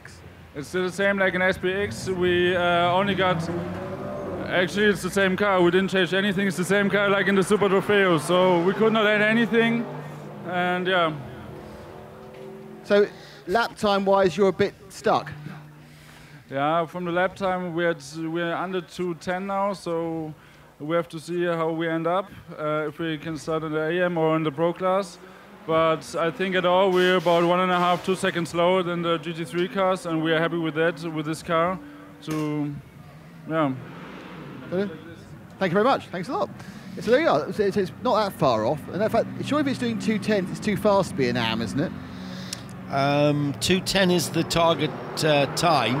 It's if it goes underneath 2:10. Yes. And at the moment, that car is currently 7th overall on a 2 minutes 13. I'm not sure what its qualifying time was. Didn't find my piece of paper. It's currently 2nd in the A6 AM class because we've got the number 1 Hofer Racing. Did we give that car its full title? Hofer Racing Powered by Car Collection. It's more familiar to us with the Hofer Racing moniker.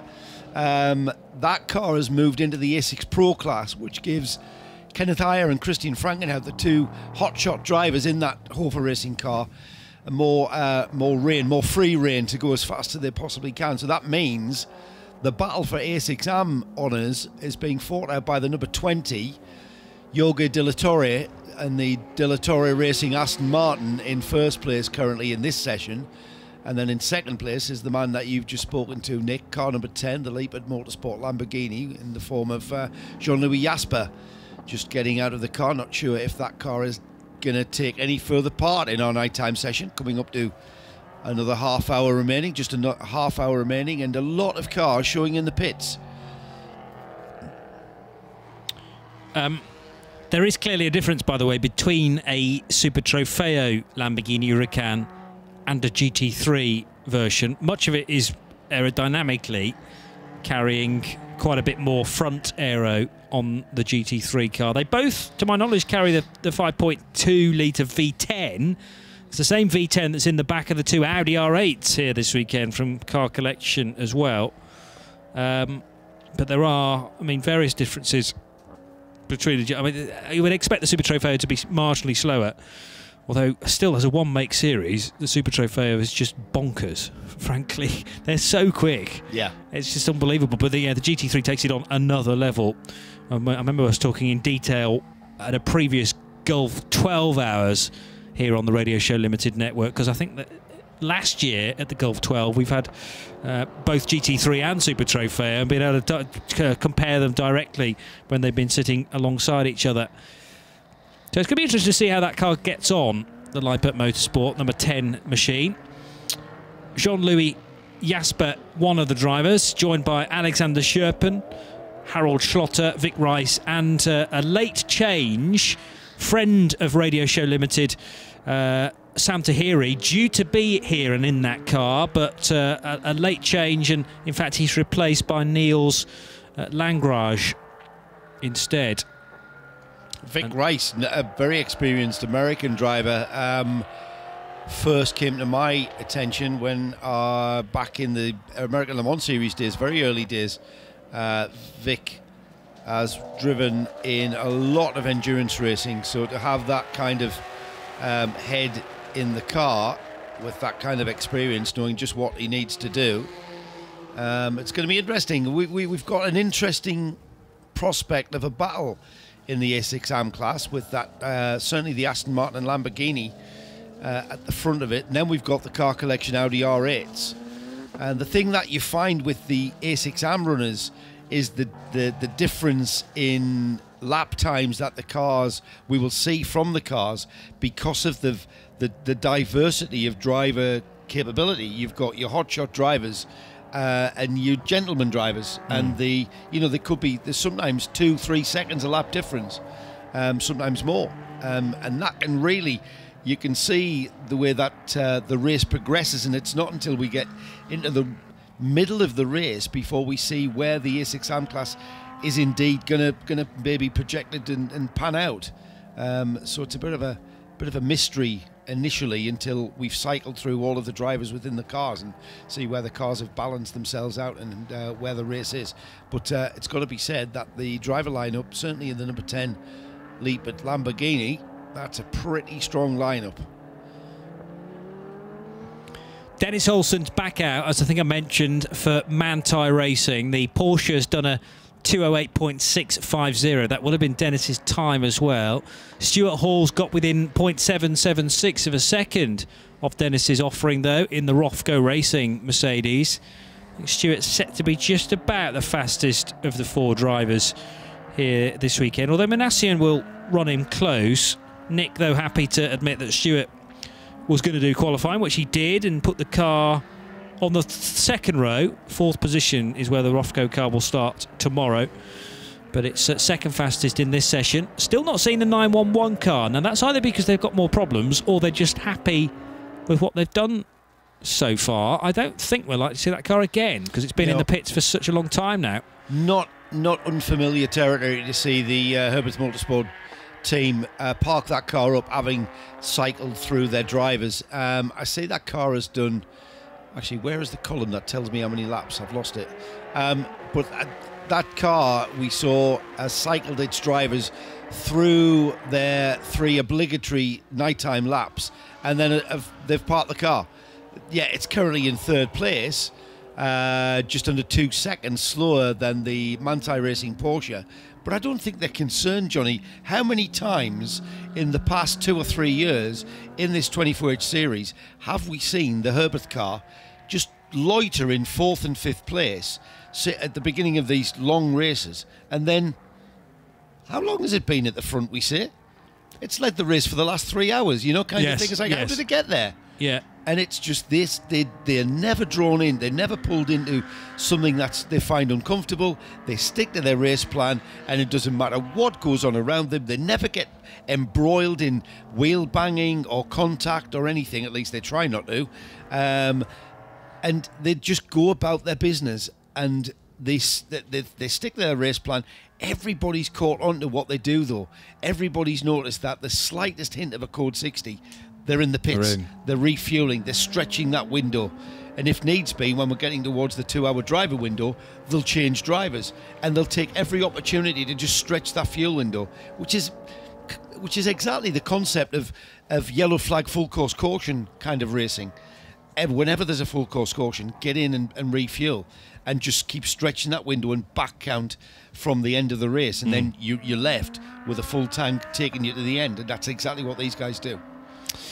At the Crotch Belt on Twitter, asking us, since the 24H series is at COTA this weekend, in Texas, in the United States, is a code 60 in KPH or now MPH, because that's the measurement here in the US? Well, of course, Creventic have raced in the UK, where we use miles per hour, and they have raced in other places where miles per hour is favoured, but it is a Dutch invention. It came from the Dutch Supercar Challenge, remember? So Europe, or the Netherlands, on tour, if you like. So we take the KPH measurement with us. It's 60 kph for the cautions, it's 40 kph down the pit lane, and it's actually 20 kph in the fueling area as well. So there are 3 different speed limits that everyone is going to have to be mindful of.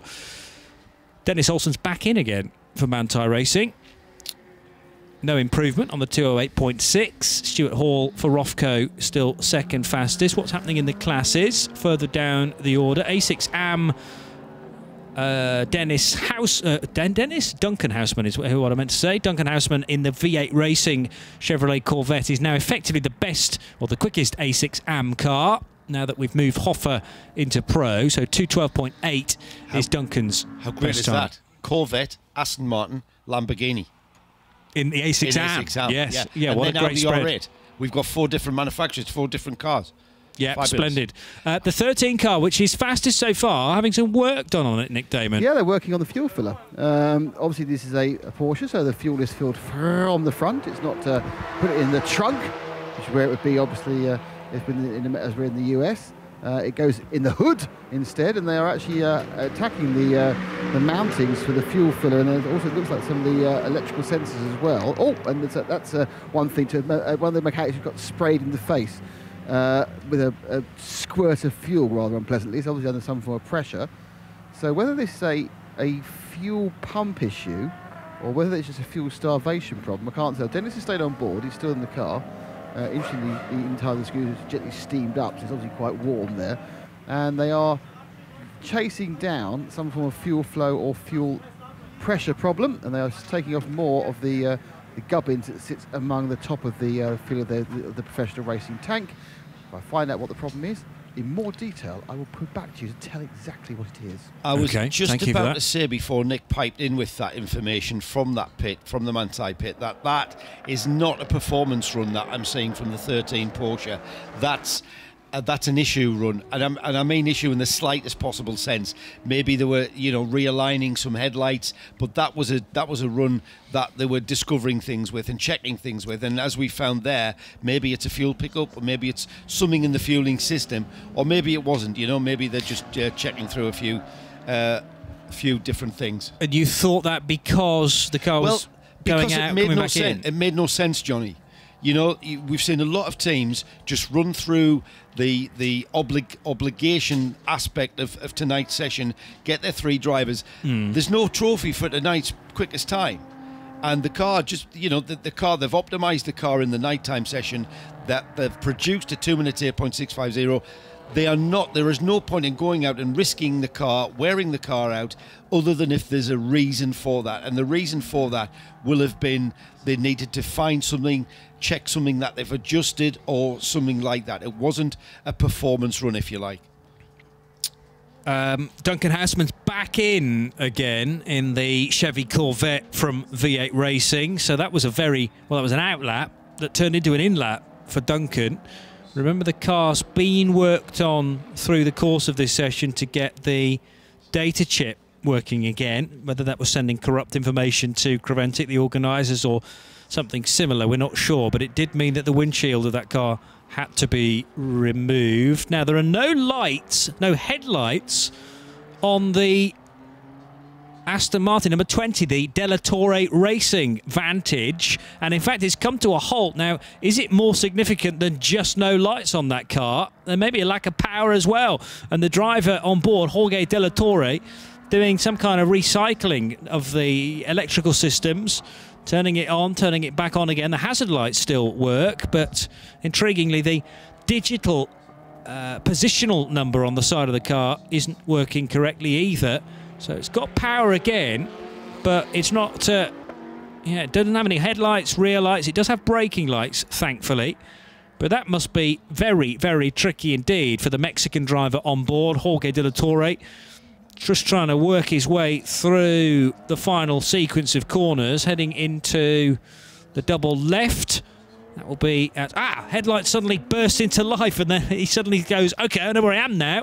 Just approaching turns 16, 17 and 18, and unsurprisingly the speed of the Aston builds with the blue A and C pillars as well.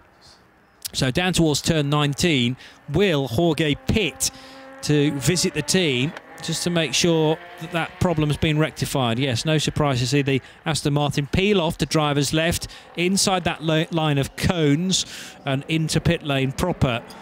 Car's doing pretty well, 7th place, but that electrical glitch will have certainly spooked Jorge De La Torre. I'm not sure where the lights failed on him, but typically these things tend to happen in the darkest point of the circuit, where you're heading into probably a hairpin bend, and then you lose all visibility. I think he lost out everything, and probably that's what it was. The engine will have cut, and what we're seeing there is him just resetting and control alt deleting everything. Yeah. If they have got an issue with an electrical glitch, hopefully they can sort that out and find out what it is.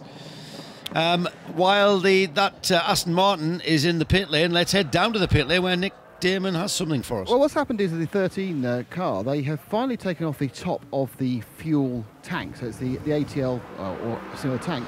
And what they've done, quickly come in here, Sebastian, have a look, is all that foam you see that's gone in the tank, they have put that all in. It's pre-cut. So it's almost as though they were trying the tank without baffles, and now they put the foam baffling in the tank, and that is what that is. It looks like it's taking a lot of space, obviously expanded foam, the fuel can go all around it.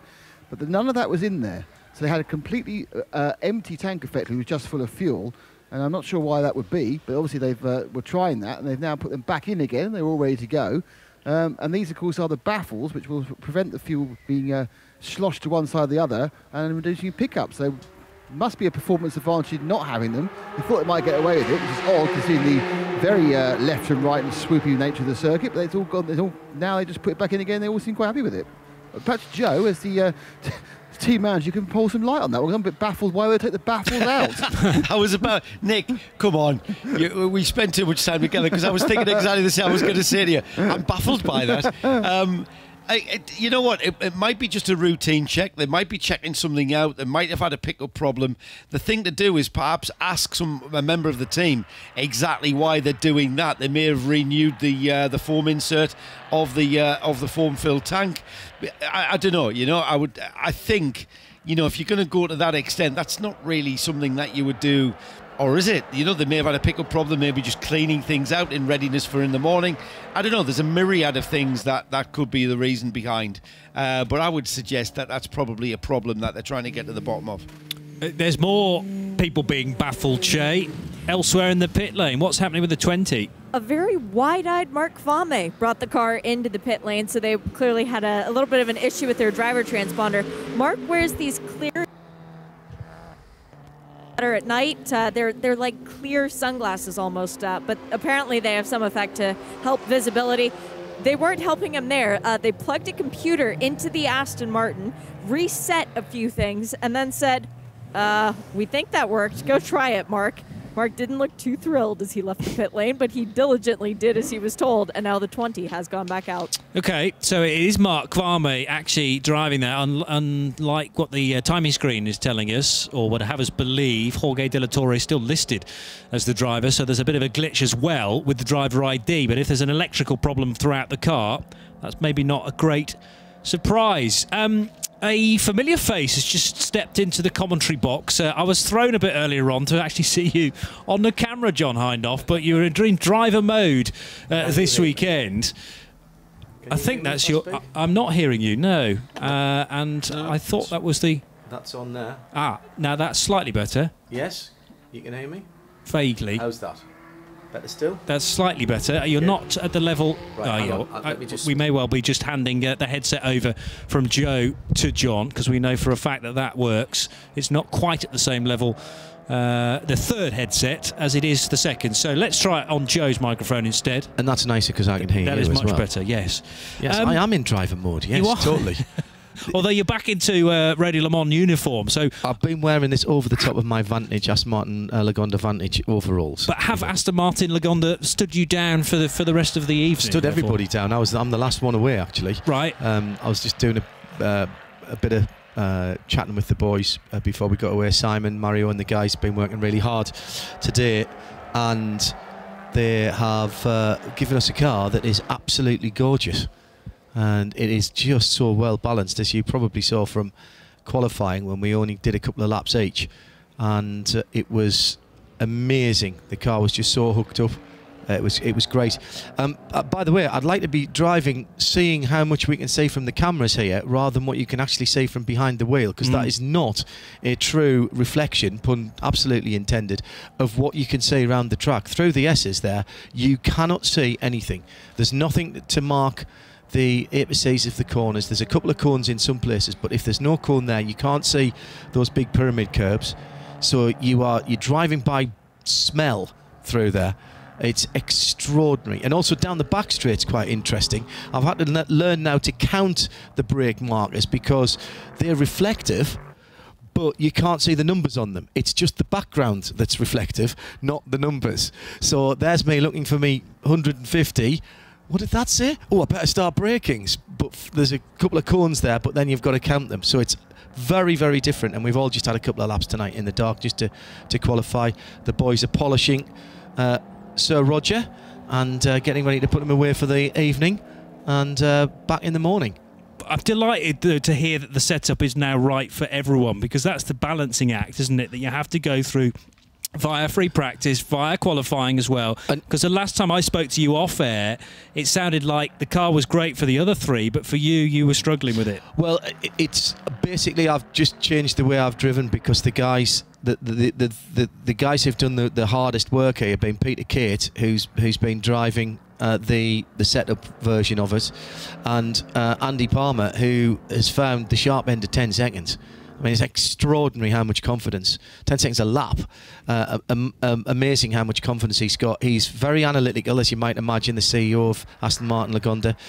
He sat down with the data engineer this afternoon, as did we all. We all nicked all the best bits from everybody's laps and had a look at them and saw, well, we could shave a half a tenth here or 3 or 4 tenths there. And so now there's bits of the track that have the Kate line, the Darren Turner line, the Paul Hollywood's line. And Paul's very handy, by the way. He's got a lot of experience in these type of cars, and having raced GT3s as well. And he's very, very handy. He's mega on the brakes. Mega on the brakes, without being harsh on the brakes. He's very, very progressive. He wasn't to start with, but once he got the idea that it wasn't a GT3 car, yes, and he was just moderating, so we're all copying the right bits from each other, and it's been a real good team effort today. Smashing, good information exchange from everybody. So I've just changed the way that I'm driving a little bit, and I'm the only one that left foot brakes. Right. So that's Well, yes, indeed. And so I've just been playing with that a little bit and actually using left foot braking a little bit more in certain places. And I mean, amazing. Our data engineer is mega. I'm now 15 kilometres an hour quicker through the S's just by looking at traces and believing that it can be done. It's been good. It's a really good learning experience for me. Qualifying was fun. Was it? Yeah, qualifying was fun because I'd not been too happy in that previous session, and then knowing that you're only going to have 2 flying laps, and my first flying lap was completely ruined. And as I came round onto my second flying lap, one of the Mercedes went up the inside and made it 3 wide into turn 20, the last corner onto the straight, which completely nosed up my entrance onto the straight. So then you're like, oh, are you kidding me? But at that point, I think I probably just relaxed, thinking it wasn't going to be anything, and drove through it and tried a few things that I hadn't before. And there was a little bit more time out there for the car at that point. And I'm sure if Peter Kate had had a decent run, he would have got down to a 20. And there was certainly a 21 in it, even with me behind the wheel.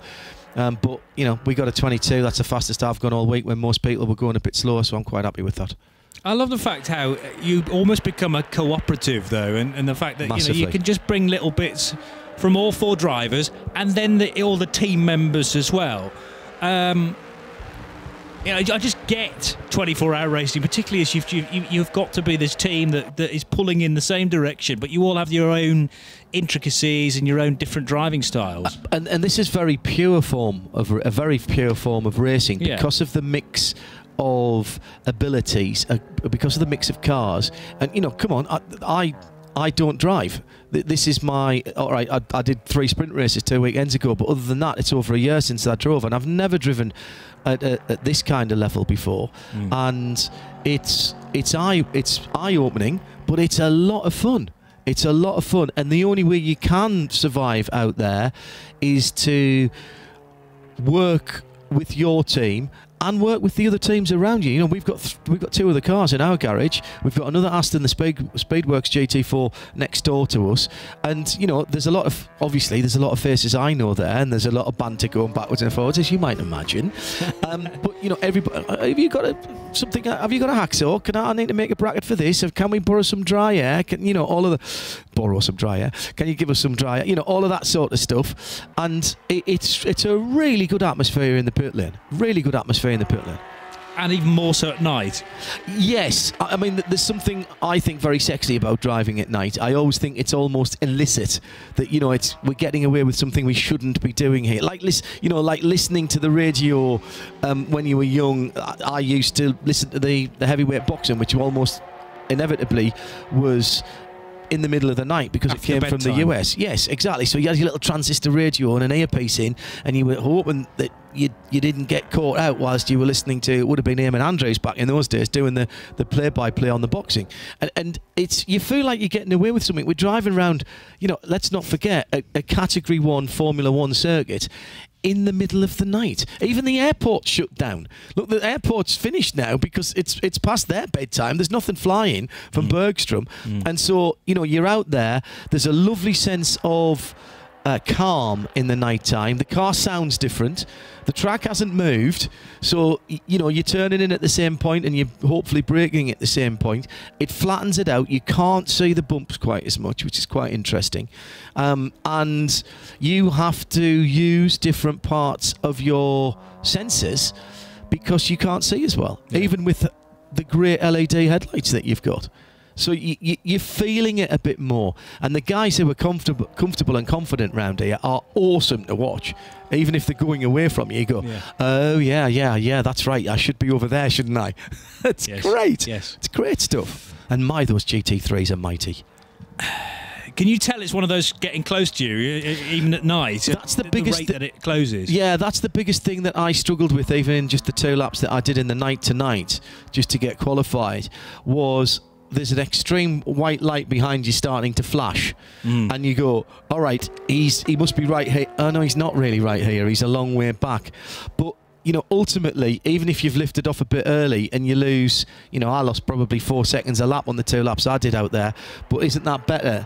Because as Ron Fellows once said to me, the well-known Corvette driver and top bloke, he said, our Pratt & Miller mechanics are the best in the world. But I'll tell you now, if I lose 5 seconds a lap, or take the chance not to lose 5 seconds a lap, there's not one job that they can do on the car that is only 5 seconds long. Yeah. So take the 5 seconds, take the pain, and if it's 5 seconds that lap, and 5 seconds the lap after that, and 5 seconds the lap after that, but you still got all 4 wheels on it, then that's the right thing to do. And of course, he's absolutely right.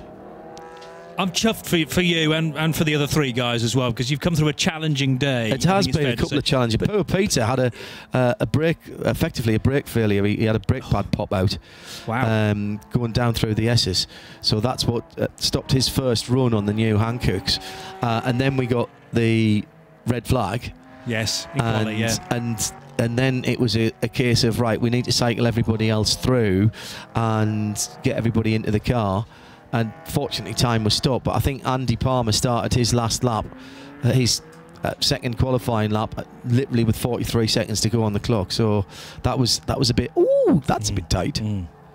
No, but there's been steady improvement, I think, through the day, and I think it's better to have, you know, the challenging at the start of the day, and you can then set about as a team to go, well, let's work through this and try and be better by the end of the day, and you've absolutely achieved that. Isn't it great, though? I mean, that GT8 is a very, very mildly modified road car. Yeah. The GT8 was a very limited edition version of the Aston Martin V8 Vantage, and it's very mildly modified. We don't have a brake balance, a control. It is not as highly developed as some of the other GT4 cars in our class, never mind the new breed of GT4 cars, which are 6 and 7 seconds a lap quicker than that, which is extraordinary when you see one of those Mercedes go by. But isn't it great that Aston Martin as a brand are prepared, and have done for a long time, to put their reputation on the line with these mildly modified production cars that Dave King and Special Projects, and all the guys here are from Aston Martin Lagonda Special Projects. This is not Aston Martin Racing, this is Aston Martin Lagonda Special Projects, and you know, this is the very essence of what GT3 originally, but certainly GT4 was meant to be. Mildly modified road cars, not super built. No, nothing against any of the cars, particularly the Mercedes. They're a fantastic machine. I've had a good look over them today. God, they're mouth-wateringly gorgeous. But those cars aren't what originally GT4 cars were meant to be. But they're going to be fantastically spectacular in GS, in Continental Tire Sports Car Challenge next year in IMSA. It's going to be awesome. Awesome. Yeah. And had a long chat with Jamie Campbell-Walter and Stewie Hall last night, and Nick Manassian, mercilessly taking the Michael out of me, being there in my race overalls, and you know, that is a proper racing car. And JCW, world champion of course in GT, you know, he's saying that there's not that much difference between that GT4 car and the GT1 that he won the world championship in. Wow. In terms of the engineering, and in fact in some ways it's more sophisticated. With the electronics nowadays, it's actually more sophisticated. That's extraordinary, isn't it? It is. In a decade. Yeah, the progression that you make in that short amount of time. It is good to have. I mean, Joe and I saw them at Spa, the GT4 version of the AMG's first time around, and again, they were sort of lumped into the SP3 class, weren't they? But not being homologated, we felt something wasn't quite right. Well, there, but they've been put in the VLN the VLN and the Nürburgring 24, I think, but certainly in the VLN they were running an SPX. Yes. For the very reason that they haven't had their balance of performance yet. And in fact, the reason that the cars are here this weekend, and for example, Winwood Racing, they're heading off to Thunder Hill next weekend for the 25 hours with the same car, because Mercedes-Benz, or AMG rather, want to get 1300 and other problems for the Aston there. That's the GT3 car, isn't it? Yeah, it's the 20 car from Mexico. It's already had the electrical glitch, I should say, with the headlights going off. And I'm still thinking they're working through that. Mark Kwame is now shown on the screen as being at the wheel. The lights have gone out again, haven't they, into turn 19? Mark Kwame, who's been doing a bit of IMSA racing, of course. Yeah, but he's going to have to pit again because he can't see where he's going. Pit in as well is really, really nudgy. The the 60 clicks don't start till where the Aston is on the right-hand side of the screen there now, so it's well round the corner. Yeah, probably and right outside our windows, in fact. And you can gain a lot of time there, but it's very, very understeery. Okay. If you're not careful. Yeah, just going back to the Mercedes-Benz, I think they want to put a certain amount of kilometres on the car before they homologate them, before they finalise the specification and put them in for GT3. But they haven't got a lot of time to do that because they've got to go to the BOP test at Daytona for the IMSA guys on the 5th and 6th of December. So that's the reason that they're cracking on and doing this. It's a fantastic programme, it really is. So really Jamie is. and Stuart have had a chance to drive the GT4, have they? Because they're in the 3 this weekend, of course. But yeah, but they tested it. Stuart certainly has. I'm pretty certain Stuart has. But Jamie was saying that the times at those, I mean, the 3s are down. What have they been doing? 205s, 206s? 206 is pole time. Yes. Yeah.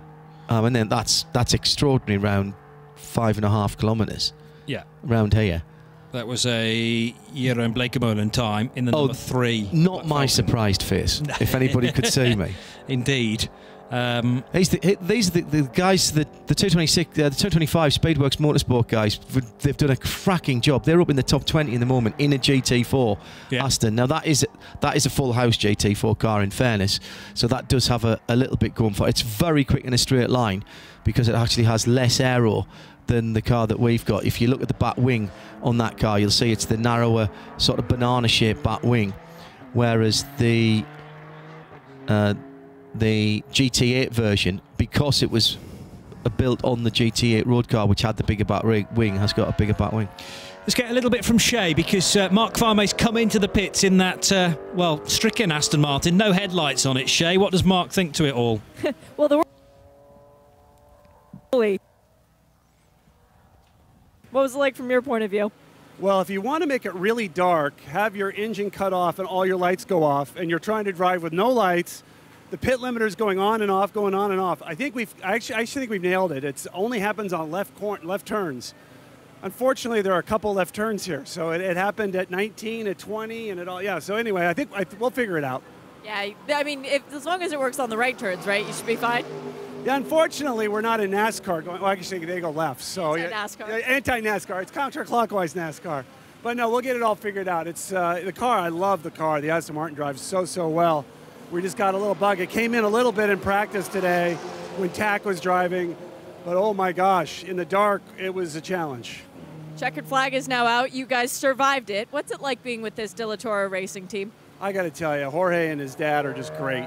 We did testing a couple weeks ago in Houston, and I love working with them. It's not just they put their heart and soul into it, and they really go for it, and they do all the right things, and all the mechanics and crew, and then having the Aston Martin guys help as Andy and having Ross here is really huge. So it's fun having a factory driver with us too.